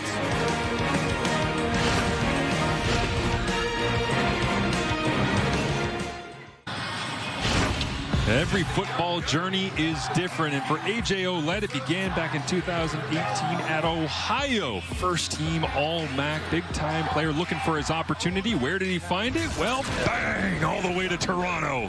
And lightning struck immediately when he had the opportunity for a 1,000-yard rushing season, and then made his way out west. Greener pastures, and has landed comfortably in Regina, and Thor loves being in the prairies. 6 carries so far in this game for Thor. 47 yards and a TD. I say keep feeding it to him. They will right here, right down the middle. And starting to challenge that Toronto interior defensive line. Well, why wouldn't you, though? Yeah. I mean, and this is not a shot at Isaac Darkangelo. But Isaac Darkangelo is getting a chance to play in that middle, and it's difficult. He's trying to find his way there with a very good offensive line, getting a good push up front, and Thor in the backfield. And it's not all on Darkangelo. He's not the only guy. I mean, run stopping is an entire defensive unit's responsibility, but that is the matchup, middle linebacker versus tailback. Mean defense for the Argonauts. Oh, way off. And free runner. It was going to be a free safety blitz by Derek Sluka, but they blow this one dead. Good start for Derek Sluka. Saskatchewan, number 18. It's a 5-yard penalty. Will replay second down. Well, offside, a little anxious for Saskatchewan, but Derek Sluka got a interception early in his career as a free safety here in the Canadian Football League. He's coming up from, you see him in the middle from the safety position. Interesting backstory for Sluka. Bouncing around, looking for an opportunity. He said when he's in high school, he actually saw an Instagram post of the Argonauts, and full circle, here he is in their uniform, playing in Toronto as Harris with pressure on, will get spun down to the turf. And so on the last drive, Mike Rose gets a sack to end the possession for the Toronto Argonauts, and now it's Andrew Chatfield Jr. involved in the trade for Daniel Adebaboye with Ottawa earlier on this offseason. He makes the play to end Saskatchewan's drive. Little twists up front that just caused that offensive line to pause for a split second, and that's all it took for Andrew Chatfield to get his 3rd in the campaign. He's averaging 1 a game. That's 18 on the season. That'll do. At the end of that's a award-winning year. He just got up and celebrated like he already hit a roster bonus or something going on there, but that was a tremendous play by Chatfield, driving inside. So Saskatchewan sends it away. This will kick back and around the 50, try and get the 5-yard halo here as it's attacked by Calvin Turner Jr., who burst through the line. Found a little bit of breathing room, and what a great job by Calvin Turner. We asked Ryan Ryan Dinwiddie, if he's concerned with the return game, and he needs it. He misses Janarian Grant and was going to give Calvin Turner one more opportunity or another opportunity here tonight. Want to make sure he caught the ball first cleanly, always on the kick returns, and made the right decision when it came to the halo and when to pick it up, when to let it go, things like that. And he has done that tonight. This is the best field position for Arbuckle all game. You see Mickey Donovan, special teams coordinator, giving him a little bit of love on the sideline, still coaching him up after attacking that football while laid on the ground, trying to draw the flag. But as everybody was bailing out of the halo, picked it up and went for a little rip. Only a net of 11 yards on the punt for Saskatchewan. So Toronto, great field position. Heavy play action here again. Arbuckle steps up, little sidearm release, and it's incomplete. He's looking for Kevin Mattal. And Fields once again there in coverage. Mattal and Fields in this one-on-one matchup ran a long way. I mean, they were on one side of the formation, the left side to Arbuckle, and Arbuckle had the time. He steps up to give himself an extra few seconds, and Mattal came all the way across the field. Fields right beside him. Second year at Texas Tech for Fields. Making a bunch of plays here tonight in week number 3, Friday night football. Marshall Ferguson, Glenn Suter, Britt Dort with you as Nick Arbuckle on 2nd and 10 again has to roll away. Texas went underneath. DeMonte Coxey's going to have to fight for it. Cuts back. It's blasted by Shane Ray, but it's a first down, Toronto. I think there was little Wynton McManus cheering down there on the sideline for the Argos. This was right in front of him. And Shane Ray, who makes the tackle and pushes him out of bounds. Coxey watched the hit, turns around and talks a little bit to McManus. Argonauts need to finish after that explosive Myers 71-yard touchdown. This isn't going to help. They'll back themselves up. Shane Ray, he's been fired up all night. And he got a little help from Micah Johnson there, but Shane Ray came around the edge. And I've noticed him doing a lot of talking, trying to look for his first sack of the campaign.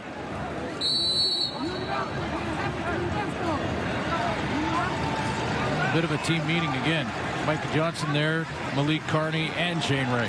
66 career sacks now for big number 4, one of the more dominant forces on the interior of any defensive line in the Canadian Football League. They'll try to get home here again. Loss of 7, and well, way off. Ray was a little too fired up on that one. Give some yardage back after the sack by Micah Johnson. Offside, Saskatchewan number 5. It's a 5-yard penalty. We'll replay 2nd down. Second time he's gotten nabbed for that one, and Shane Ray will make a little trip to the Saskatchewan sideline. He got the double espresso before this game.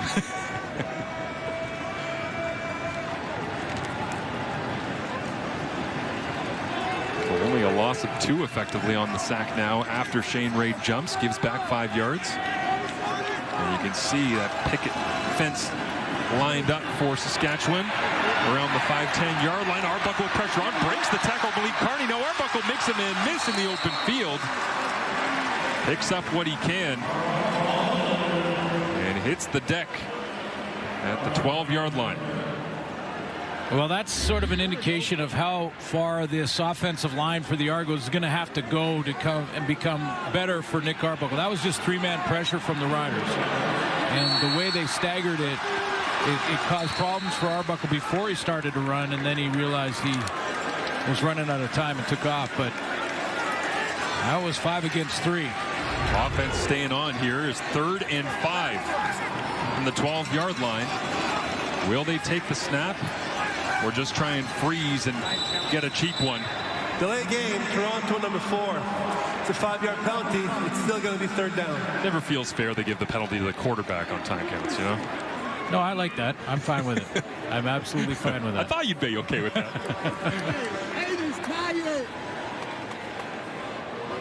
Especially when you play defense and you've been in the situation where he hard counted you and you jumped offside. Yeah, decent amount of playing with the cadence from 2 heady veteran quarterbacks here tonight.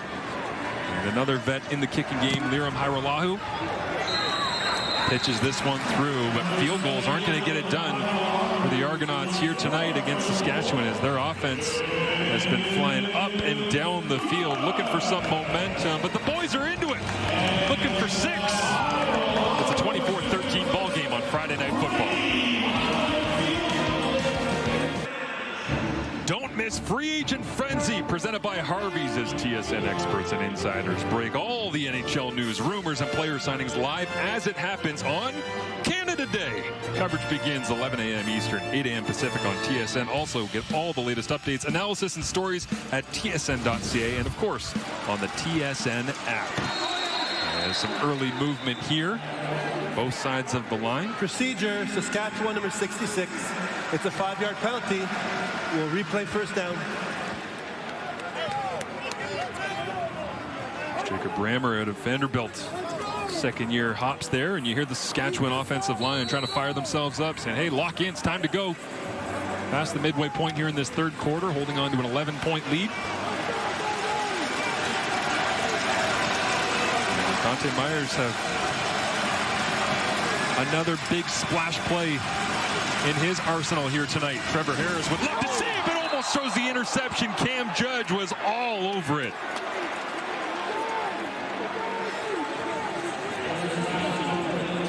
Last year, Calgary's nominee for Outstanding Defensive Player, Outstanding Canadian, 2 categories from the team, and this is what he does well. I mean, this is a guy who athletically is so versatile, can do a lot for your defense. He was a guy that Calgary asked when they were playing against Edmonton and Trey Ford to spy Trey Ford wherever he went. They picked Cam Judge to do that. How big of a play would that have been if it would have been a pick 6 for Cam Judge? Harris gets another opportunity, although the pressure is on. He'll check it down underneath. Looks like a holding call. Will likely be declined here, unless they want to back him up and give Saskatchewan another shot. Mickey Donovan, special teams coordinator, talking it over with Ryan Dinwiddie on the sideline. Well, it's second and a bunch already. You take the penalty here, yeah, you're going to push him back. Holding Saskatchewan number 65. We'll go back 10 yards and we'll replay second down. Got Daniel Johnson, the left tackle out of Purdue, the former 5th-round pick last year. Oh, excuse me, just out on the left side. That left tackle. Real late flag, but clearly had both hands around him. Late communication as they break the huddle here. Trevon Tate and Daniel Johnson trying to get the play from Trevor Harris. Sure, I would have taken that penalty. Well, they'll hand it off, go conservative, but Thomas Bertrand-Hudon is going to pluck his way all the way out on second and forever. So Ryan Dinwiddie decides to take the penalty, push him back, thinking he'll get a stop at the line of scrimmage and get much better field position on the exchange of the punt. That run alone flopped the decision. Saskatchewan got more back on that one run, and now they kick it off. They're going to be... I was surprised he took that penalty. Like accepted it. Thomas the Train adds to his impressive 2025 campaign, albeit not enough for the first down. Joe Coach comes out, and another opportunity here for Calvin Turner to make some magic with Janarian Grant still out and injured.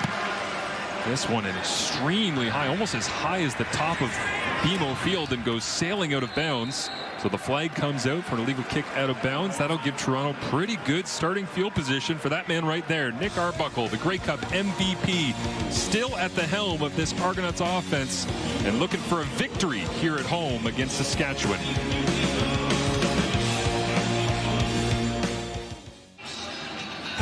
Tennis, anyone? It's the All England Club. Wimbledon. It's right around the corner. Coverage begins June 30th on TSN and TSN Plus. The grass course. Little grass love here at BMO Field as well. Those big tennis guys right there. Well, you have to be quiet in tennis. Arbuckle after the 10-yard illegal kick out of bounds penalty. Hands it off. Mayan Williams, haven't said his name in a little while. They go ripping for the football, and Williams hangs on to it. Yeah, the tough part for Mayan Williams now is the time. And I know we're still in the third quarter, so there's plenty of it left, but as the game goes on and you stay chasing the scoreboard, your run game starts to disappear a little bit. That's a heck of a play by Tavon Campbell. Williams is doing everything he possibly could to set him up and get the edge, unable to. Saskatchewan's defense holds on first down. What they do here on second. Arbuckle, 3 receivers to his right, works the pocket, has to get rid of it, and it's knocked away. Flag comes up at the end of the play, and did Arbuckle get hit after it was released? Well, you know, both coaches, with what happened in the first half and some of the extracurricular stuff that was going on, would have brought it up. Major foul, roughing the passer. Saskatchewan 95. We'll go up 15 yards, and it's going to be automatic first down for Toronto. Gets the flag there for the late hit on Nick Arbuckle. Extends the drive. It would have been a punt. See how late it was here. He's coming around the edge. Arbuckle lets it go. He just had to let go of Arbuckle and go down. That's not the ones that the coaches would have talked about, though. They would have talked about the ones well after the whistle.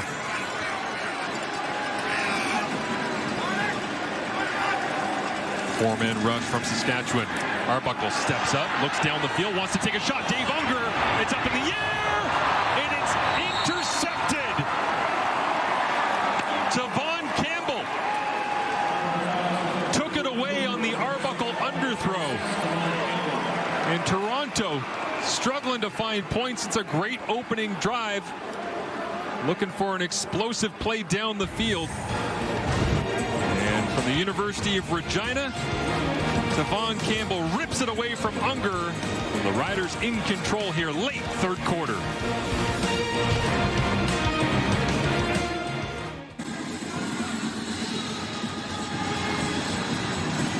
Well, by the looks of how Tavon Campbell played this, it was almost as if he was saying to Nick Arbuckle, yeah, you can go ahead and think your receiver is open, sure, no problem.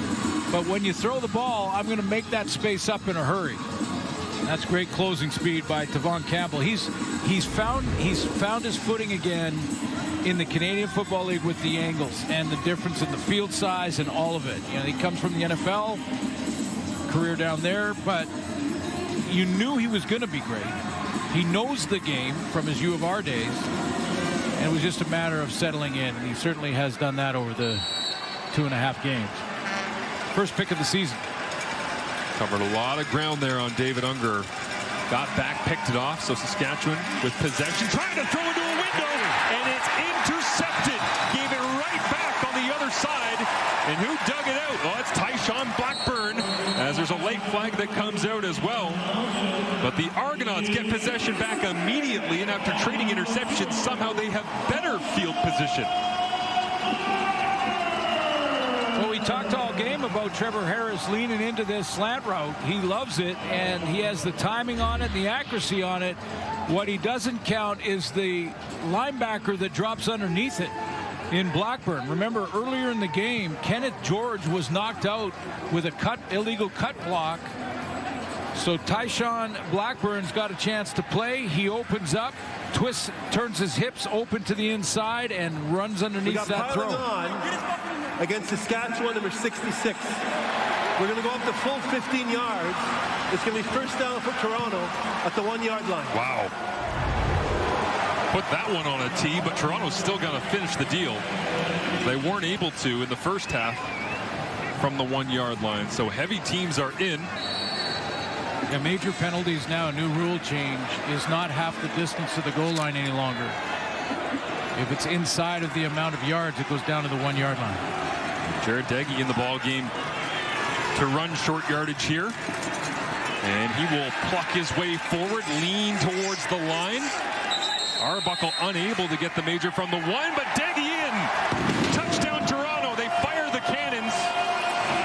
And after the Trevor Harris interception, piling on, 15-yard penalty all the way down to the 1, and a one-play, 1-yard touchdown drive. What a play by Tyshawn Blackburn, third-round draft pick in the 24 draft for the Toronto Argonauts out of the University of Alberta. gives, with the penalty added, puts the Argos down inside the 5. And all of a sudden, we got a game. You think about it, that 17-play, 7.5-minute drive for the Argonauts in the second quarter resulted in no points. Yeah. Then they get a 1-play, 1-yard drive, points. Down to the 1-yard line on that one. A 2-point convert coming as well. That's him. It's a 24-19 game right now. Trying to make it a field goal difference. So Daggy to the sideline. Spent a little bit of time with the Edmonton Elks. And Nick Arbuckle talking it through. Herdy Mayala breaking the huddle as Mayan Williams stands alongside number 4.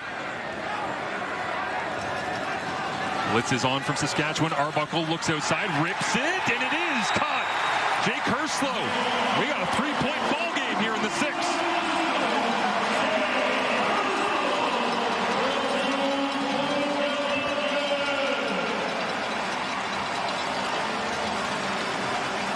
Started to wonder a little bit on the timing from Nick Arbuckle as he let that ball go to Herslow. Thought he might have been a little bit late on the throw and allowing the Rider DB to cut underneath it. Here's the 2-point convert one more time. It's a push to the flat. Pretty simple route here from Herslow in the trips formation. 3 receivers to the wide side of the field. He comes underneath and pushes to the flat. And the ball gets there just in time. We got a 3-point game.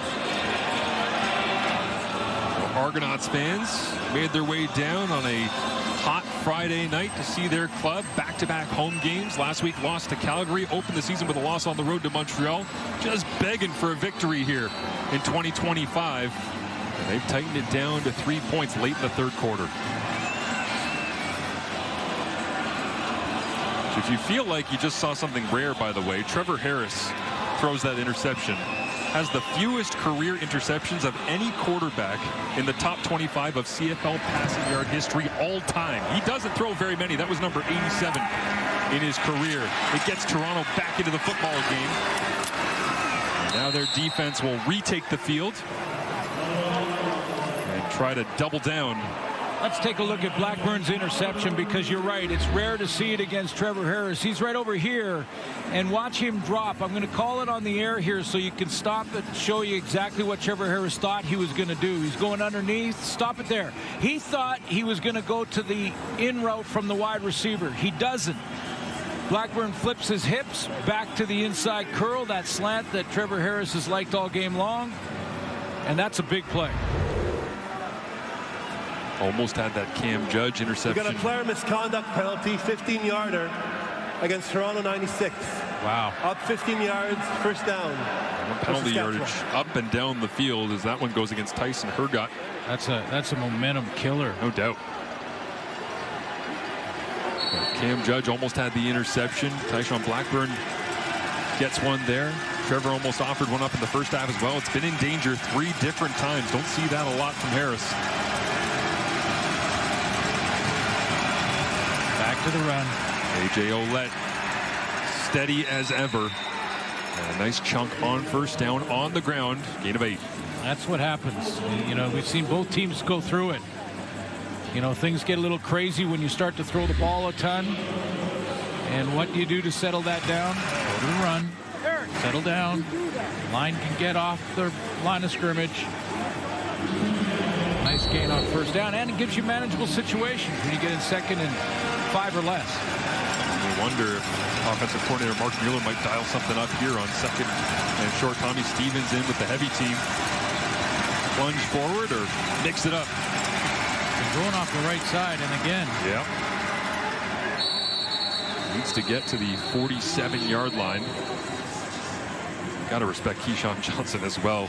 Big block on the A.J. Ouellette run on the last play. He's in there on short yardage, digging people out of the pile again.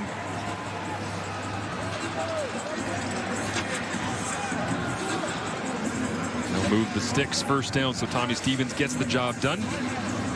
It's back to the sideline, and Trevor Harris at the controls with a fresh set of downs.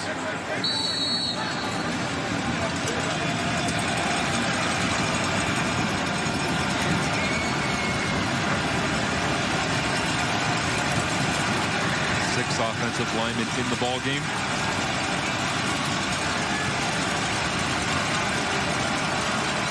Harris hands it off. Ouellette right in the hole. Big shot. As Derek Sluka came down. Isaac Darkangelo in the mix once again. And a fantastic back and forth east-west matchup between these two clubs. Ouellette trying to set the tone. The explosive plays on both sides. Offense, defense. We'll find out who's going to win in Week 3 Friday Night Football when we return to Toronto for the fourth quarter.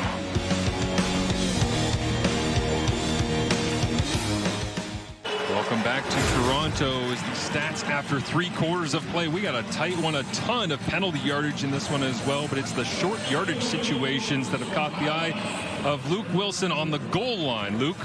Yeah, you know, right now, if I'm the Saskatchewan Roughriders, I'm sitting here and I'm thinking to myself, hey, we're tough up front. We're really beating this team up. When we get down to the goal line, we've had a bunch of stops, but we're playing a lot of zone coverage. You go back to the first touchdown here, this is way too easy. Again, it's zone coverage on the back end. I get it's a 20-yard end zone, but Dinwiddie has got it figured out. You know, little hitch route right there, and we're ready to go. And next thing you know, on this convert, again, it's a big 2 points. They're just running a little rub concept up top. Boom. It's a way too easy pitch and catch. Right now, you got to sit here and think to yourself, hey, we got to start playing man and really appreciate and execute the toughness that we have in this team. Yeah, they got a mix and match here late in the fourth quarter. Thank you, Luke, as they'll hand it off inside. Saskatchewan going back to the running game on 2nd and 4 to open up this fourth quarter, and another fresh set of downs. A.J. Ouellette starting to rack up the carries and starting to piece together a real nice looking game. Well, that's part of the toughness you're talking about, is to go to the run game. Now at over 60 yards rushing so far with a quarter to go. See if Corey Mace does the same on defense. Go a little more aggressive, send some pressure, and put his back end in more man-to-man situations. Heavy line in. They'll just go outside for Ouellette, who's trying to cut it back through traffic. And Cam Judge, the one who got the hand in. And now Anthony Lanier, the second, has gotten mixed up with, looks like, Del Duncan Busby. Listen, there's already been 250 yards in penalties between these two teams. The Riders are closing in on 150 yards in penalties. A lot of which are controllable penalties where they're after the whistle, you know, and that's going to cost you a ball game. You're in a 1-possession 3-point game, and you're messing around after the whistle. And for the record, and if you're a young football player listening to this, it's not tough to take a swing after the whistle. It's just not tough. Got a player misconduct foul, 15-yard penalty, Toronto 91. We go up 15 yards from the end of the play. It's going to be first down for Saskatchewan. Being tough is being disciplined and not doing that when things are getting hairy in there and it's becoming real physical. If you're disciplined, you're mentally tough, and your teammates respect that. And both these teams need to reel that in real quick, or they're going to lose the game because of it. Well, and being physically tough, A.J. Ouellette knows that, but he looks banged up, wincing with a little bit of pain there. Right arm was dangling a little bit, and he's taking a walk around the sideline to get himself right. So Thomas Bertrand-Hudon comes in, tries to bounce this one to the outside. And the Delaware State product, Canadian. Thomas the Train. Yeah, picks up a gain of a couple. Gets picked up by his offensive line. Is trying to find the end zone once again, and now trying to do it without Ouellette down deep inside Toronto territory. Looks like Ouellette will be okay. Just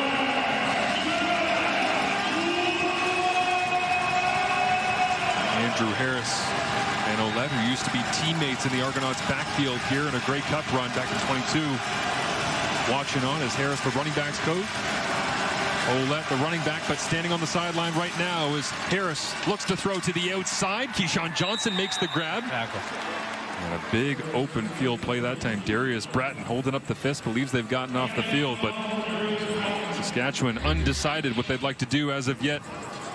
Well, they've been off that right side in short yardage with Tommy Stevens, and it's been getting 3-4 at a crack. But that's a good tackle by Darius Bratton to cause the decision, force the decision on Corey Mace here. Short yardage package comes off the sideline. Tommy Stevens at the controls. So Bratton and the Argonauts defense will have to earn it. One more stop. They made a big defensive play down here against Stevens earlier on in this ball game. Can they do it again? They'll dig in, try to keep that yard as Stevens goes to the right-hand side. Got stood up pretty tall, leans his way forward, and where will they spot it?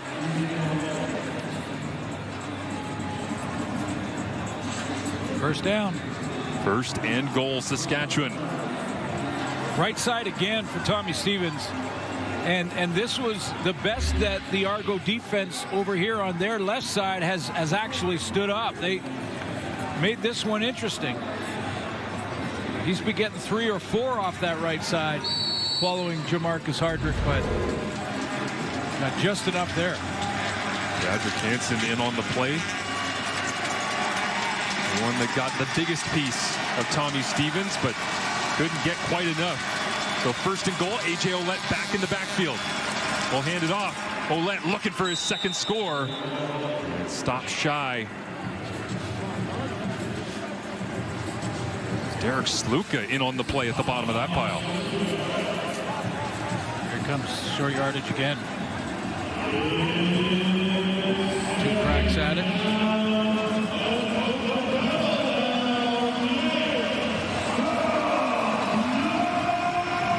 Cam Judge and Derek Sluka, Anthony Lanier. Never takes one to bring down Ouellette, especially when he starts smelling the end zone from in tight. 10th play of the drive. He'll stay in the ball game as Tommy Stevens comes in at quarterback. Stevens goes left this time. Tries to get to the outside. Off tackle. Leans forward. Touchdown, Saskatchewan. They grind their way to a 4th quarter major as Stevens had to earn every bit of that. Here's a little pre-snap read. Every short yardage situation with Tommy Stevens has gone to the right side. Keyshawn Johnson has been the edge player blocking. This time he went to the left. So that should have been the indicator for the Argos that it was coming that side, because they like the lead block and the edge block from Keyshawn Johnson.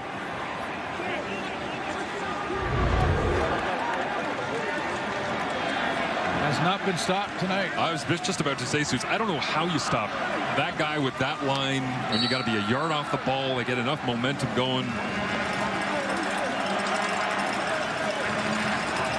And his biggest fan, Jake Mayer, who used to be teammates with him in Calgary as well. They both made the jump in CFL off-season movement. Hey, the point is good from Brett Lowther. Dustin and I had a draft on our short yardage players, and I took Tommy Stevens. That's a great pick. He was my pick. First overall? First overall. Well, there's a reason why. There he is. Norris McFadden trying to get a piece. Stevens into the end zone. It's Saskatchewan leads by 10 again. Then plays 57 yards. Took 6 minutes, though. I mean, 10 plays. Those 6 minutes, it was a grind, and most of it was on the ground. A.J. Ouellette got popped a couple of times. Isaac Darkangelo right in the middle of the play. And the short yardage package came to life after Trevor Harris made this rip outside to Keyshawn Johnson. Yeah, and I know that Ryan Dinwiddie isn't going to want to hear this, but that was a penalty-aided drive because they would have been starting in their own end at the 38, the Riders. They started on the other side of center. Still had to put the drive together, I get it, but those penalties catch up to you. A lot of penalties in this football game. Strangely chippy between the two. I guess we should have expected some with the history, but there has been a lot. And special teams has been pretty clean all night long. As a little blood on the knuckles there from the short yardage quarterback Tommy Stevens. Watching things over with the starter Trevor Harris as the Riders lead by 10.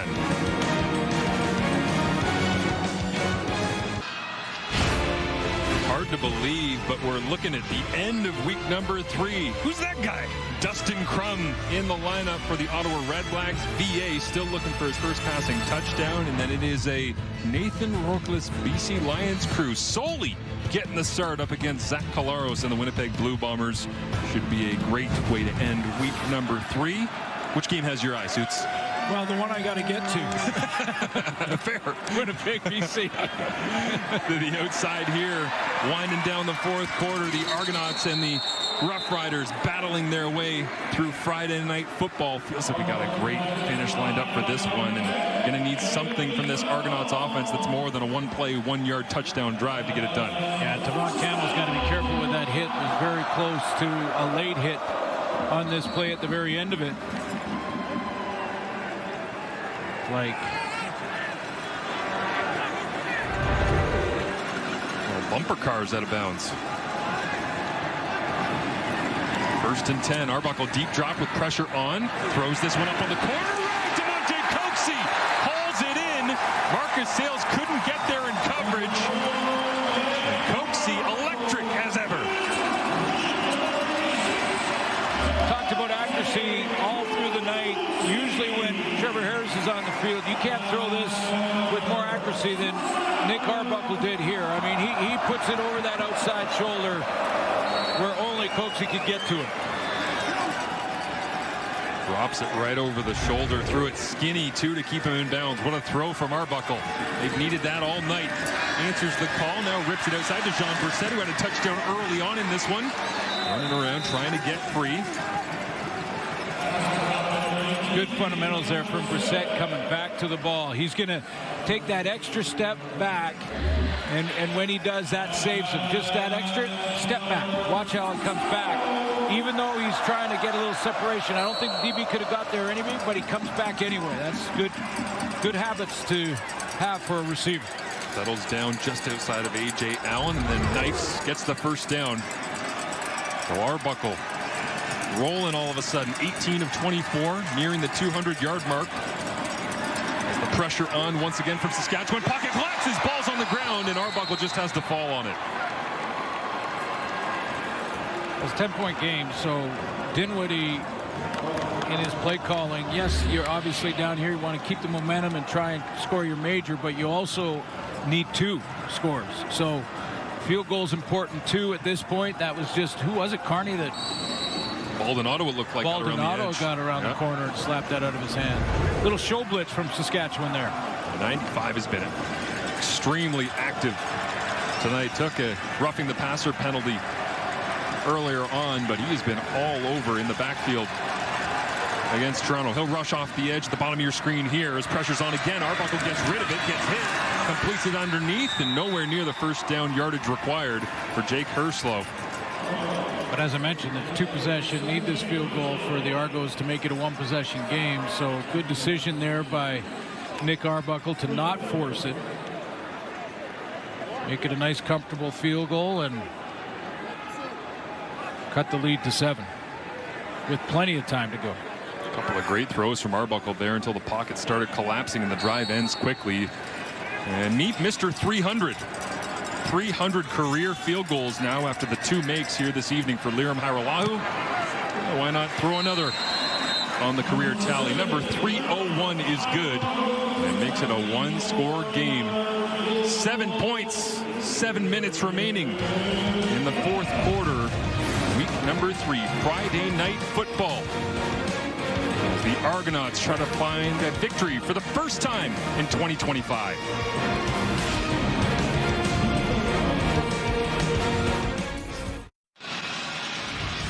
Well, you see the size of the shoulder pads. You see the vintage footage, the middle bar there, the number. Of course, you know that is Chris Schultz, inducted into the Argos Wall of Honor coming up later on this summer. A former colleague, tremendous honor that the Double Blue bestow upon the big man, and plenty of Schultz jerseys in and around this stadium, as you would expect, lifelong fans, and excited to see Schultz go up onto that Wall of Honor right below us here at BMO Field as Saskatchewan with possession and a late flag. Multiple late flags come piling in at the end of this one once again, and man, it feels like, Suits, we are 2 or 3 late flags away from Major a game-changing foul, penalty. face mask, Toronto number 94 will go up 15 yards from the end of the play.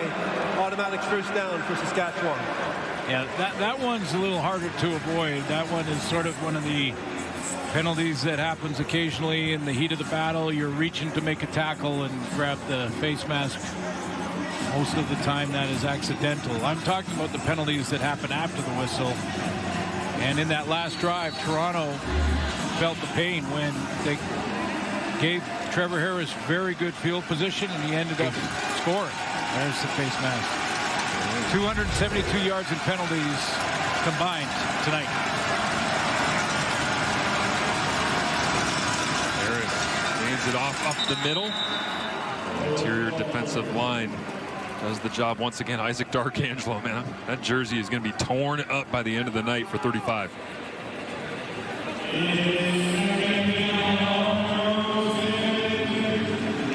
Better second half though. Gets everybody organized with Wynton McManus on the sideline in street clothes.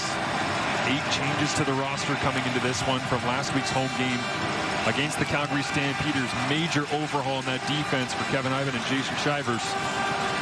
As Trevor Harris on 2nd and 7 with the pressure on, gets rid of this one, and a flag comes out late. Harris got popped right in the chin at the end of the play.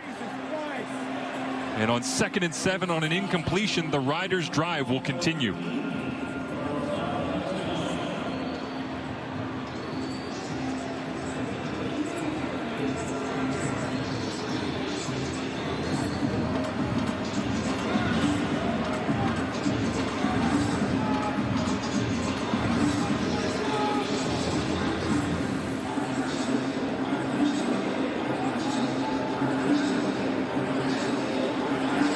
They're sorting out here.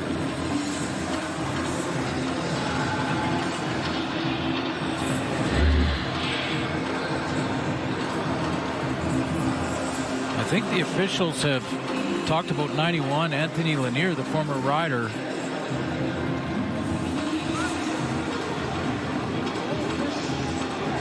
He helps up Trevor Harris and then gets the late flag. I mean, it looked like he tried to pull up. Holding Saskatchewan number 66. Wow. This is a 10-yard penalty. It's going to be second down repeated. So I was going to say, it just didn't look like enough. And, you know, I thought maybe the helmets collided head to head, but it didn't really. It looked like he moved it in time. Yeah, it was more so the timing, and the challenge flag comes out here. Multiple flags coming up as the ball's being released. You don't typically see an offensive holding at the end of the release. So Corey Mace talks it over with referee Ben Major. Wants to see if it's roughing the passer. And again, it depends on the contact to the face mask. If there was contact to the face mask, it could be the shoulder too. It doesn't have to be head to head. Saskatchewan is challenging that there should have been defensive pass interference on the last play. Okay. The play will be reviewed. Why not? Okay. We're looking on the back end. Corey Mace had something else on his mind, and whether or not that was a late hit on the quarterback. He didn't think so either, clearly. I don't know about that. Bit of a bear hug, but is it enough? Darius Bratton doesn't think so.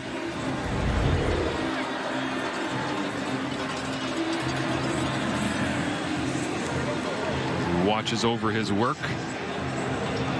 Can definitely challenge that, though. Take another look at it.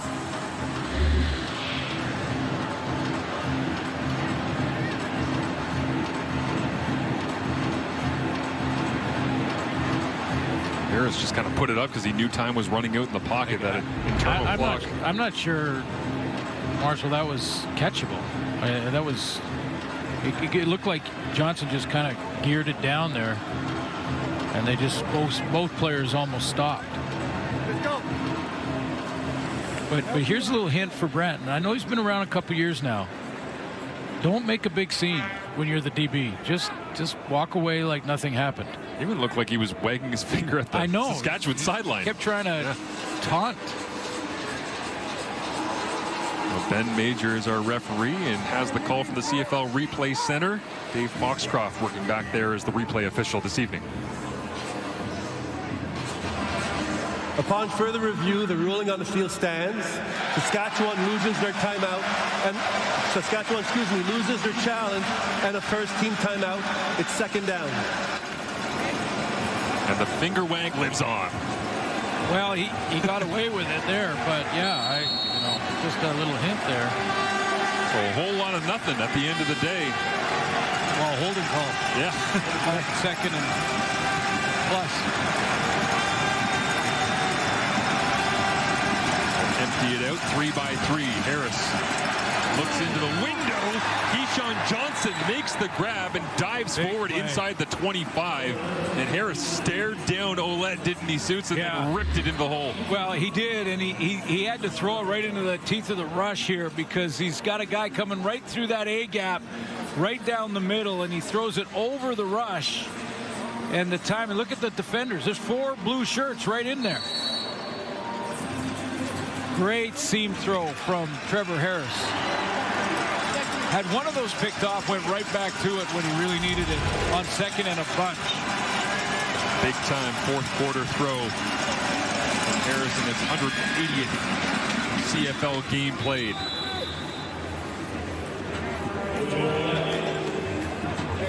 Boy, that's a big one. That's the throw of the game so far. That's the throw of the game. Yeah, I mean, comfortable field goal range now. If they don't convert here on second down. But if they don't make that play, back it around midfield, Argos are getting the ball in decent field position with plenty of time in a one-possession game. Argonauts showing blitz. They'll send it. Harris has to get rid of it. He does. Underneath. It's caught by Johnson. Another first down for Saskatchewan. And Harris has all the answers right now. Safety is coming. Sluka, you see Sluka coming right down the middle. Trevor Harris, though, he has blitz beaters across the board. And this time it's Keyshawn Johnson. Just get inside, flash to that slant, because you can't block them all up front. What did Keyshawn Johnson tell us when we talked to him this week? Trevor Harris is our huddle dad. Yeah. Steps into the huddle and gives them the dad voice. Says, listen, nothing silly here. Let's see what dad's got. They'll hand it off. Thomas Bertrand-Hudon gets to the outside. Flag comes out. And Joe Robustelli immediately shaking his head.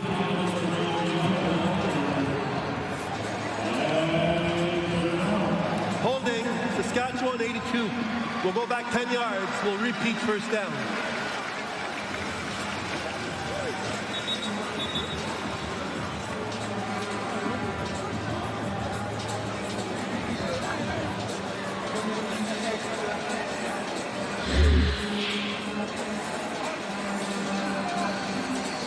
Let's take a look.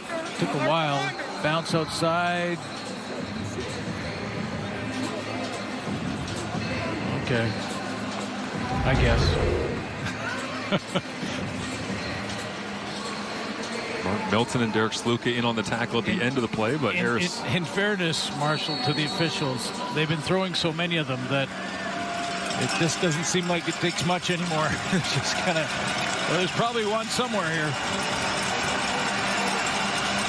Backs up Saskatchewan. 8 plays. 4 minutes here in the fourth quarter. We'll hand it off to A.J. Ouellette, flying into the backfield. Anthony Lanier. A tackle for loss makes it second and very long as we hit the 3-minute warning. Looking to a great finish here at BMO Field.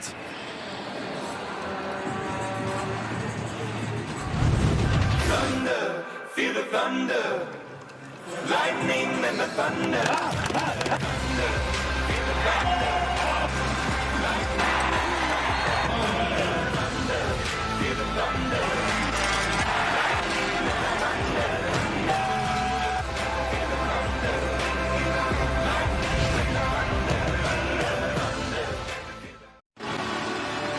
Second and very long here for Saskatchewan, but it's the Rider toughness that has the eye of Luke Wilson. Yeah, I know I sound like a broken record, but I'm telling you, being on the sideline right now, I can feel it. They're right behind me. And even this drive, you know, you got 7-point lead. You started with 7 minutes, and you're down right now to 3 minutes to go, and it's been mainly runs, 5 runs. And it's not this drive. It's been the whole game. They're coming after it, running the football. impressed with Ouellette. I mean, look at him taking these guys to ride here, getting those tough extra yards. Bam, yards after contact. This guy is running, possessed. In the short yardage game with Stevens, they've been moving bodies all over the place. Again, it's just a very, very tough performance by Saskatchewan. Absolutely.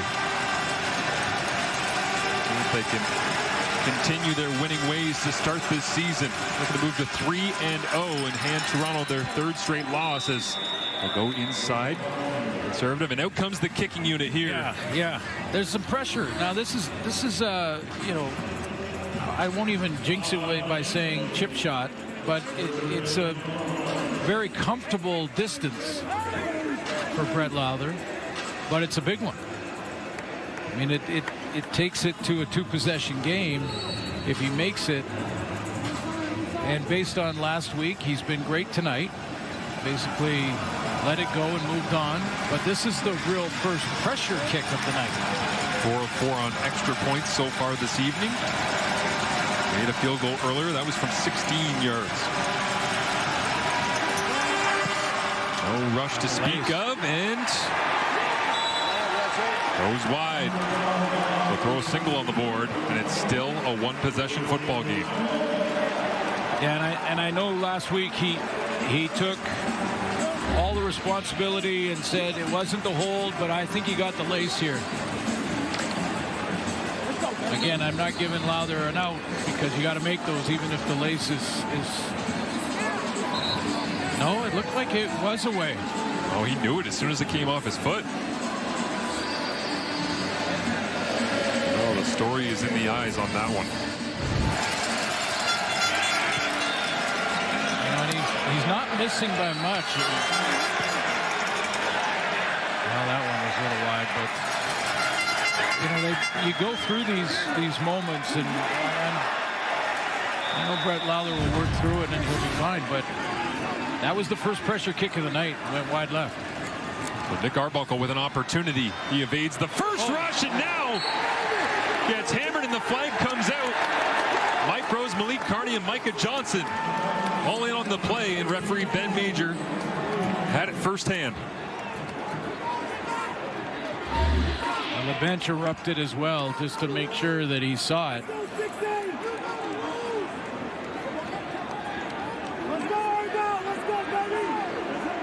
might have been the forearm of Micah Johnson.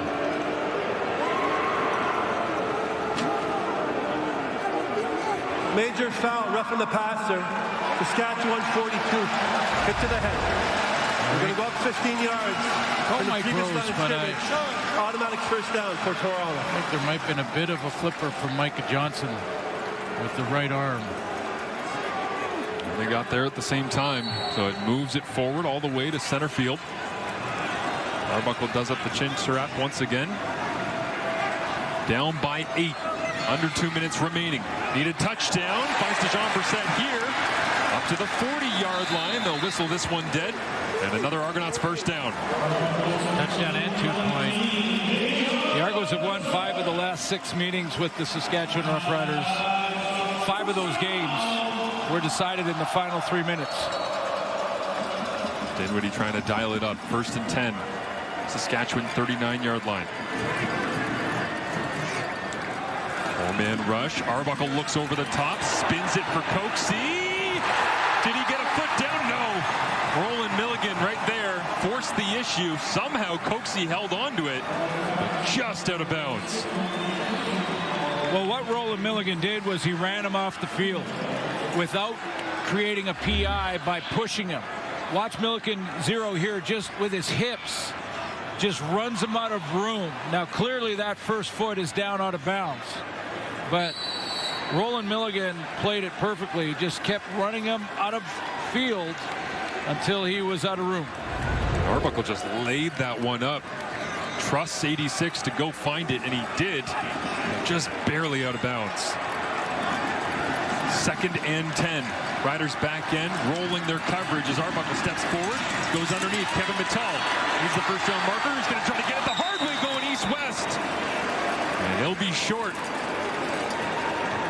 What a tackle.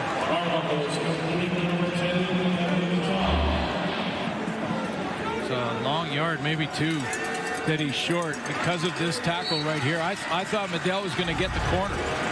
Arbuckle stays on. 30 yard and a bit. They hand it off right down the middle. And Kevin Brown got popped, but moves the sticks. How about that contact? He'll get the first down, but he paid full retail for that one. Jameer Thurman steps up, and that was just a good football play. Anytime you run into a Thurman, a Sankey, it's going to hurt. Kevin Brown will be feeling that, but it'll feel much better if they get a victory here. As this one big hit from behind as Marcus Sales came in and unloaded on Dejon Brissett, who somehow held on to the football. Who hung on to it. I mean, this is a wallop from behind. Clean hit, timed well, shoulder first. Wow, what a catch. Second down. Argos threatening. Need a touchdown and a 2-point. Check down over the middle. And another big thump. C.J. Rivas comes and gets Kevin Brown, but it does move the sticks. Arbuckle's got to watch the clock, too. Well, Shane Ray and Micah Johnson headed off the field. Substitutions here on the fly. Caleb Saunders comes in on the defensive line. Baldonado in there as well. Late Cordy Moore. The Riders sub quickly in front of their own bench. Arbuckle underneath. Gets it to Mittal. Trying to reach to the sideline. Tackle inbounds.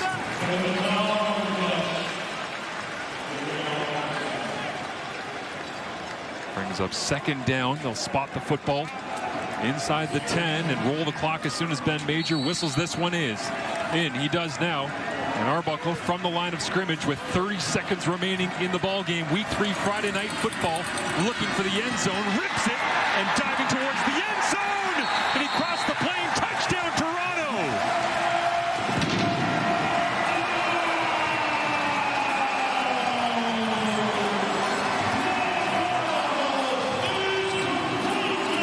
Money drive by the Grey Cup MVP. Looks more like it tonight than all season long this year. From the opening drive, which was excellent right down the field to start the scoring, to this one with the pressure on and time running out. Arbuckle was just dealing the cards. 8 plays, 70 yards. It only took. Comes down to this. A minute 39 with 23 seconds remaining. Gotta have it. What is your best 2-point play? Ryan Dinwiddie. Arbuckle hard count. Coming. Looks to the right. Throws it up. Little fade to the slot. Caught it. Held on all the way through. And Dejon Brissett lights BMO on fire with the 2-point conversion. We got a tie ball game.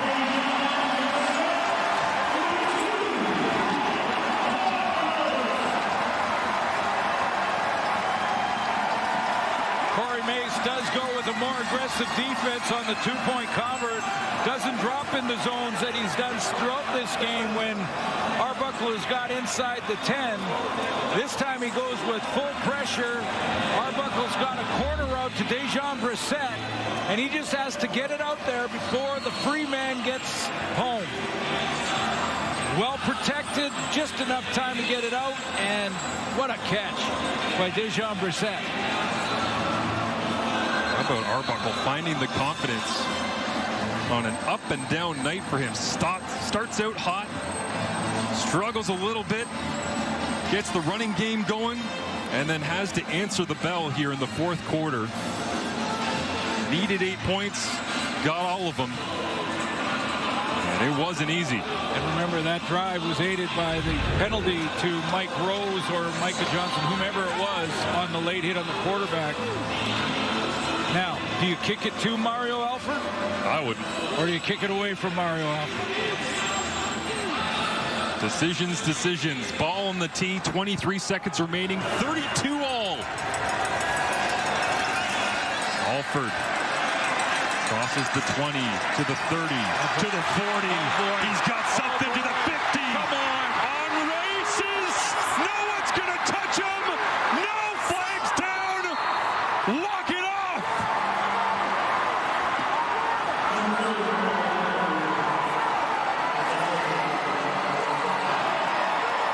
Do you kick it to Mario Alford or not?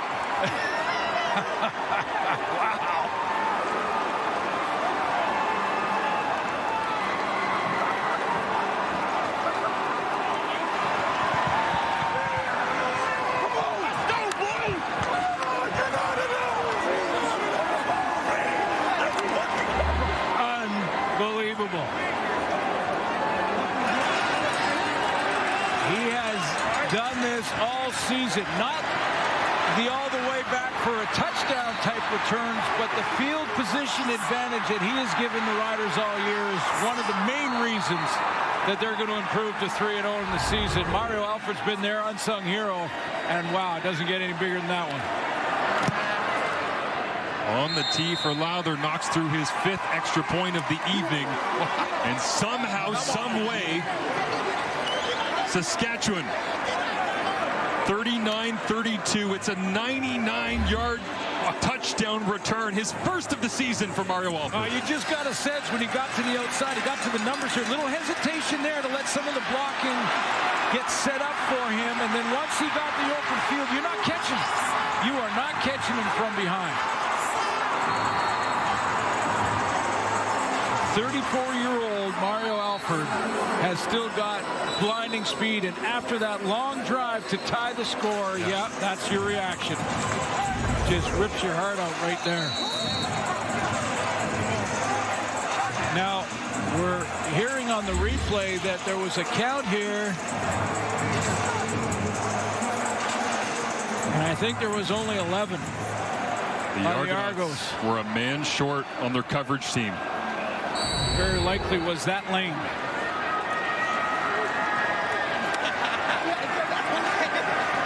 The 4th career kickoff return touchdown for Mario Alford is the difference, as Saskatchewan just has to shut it down now.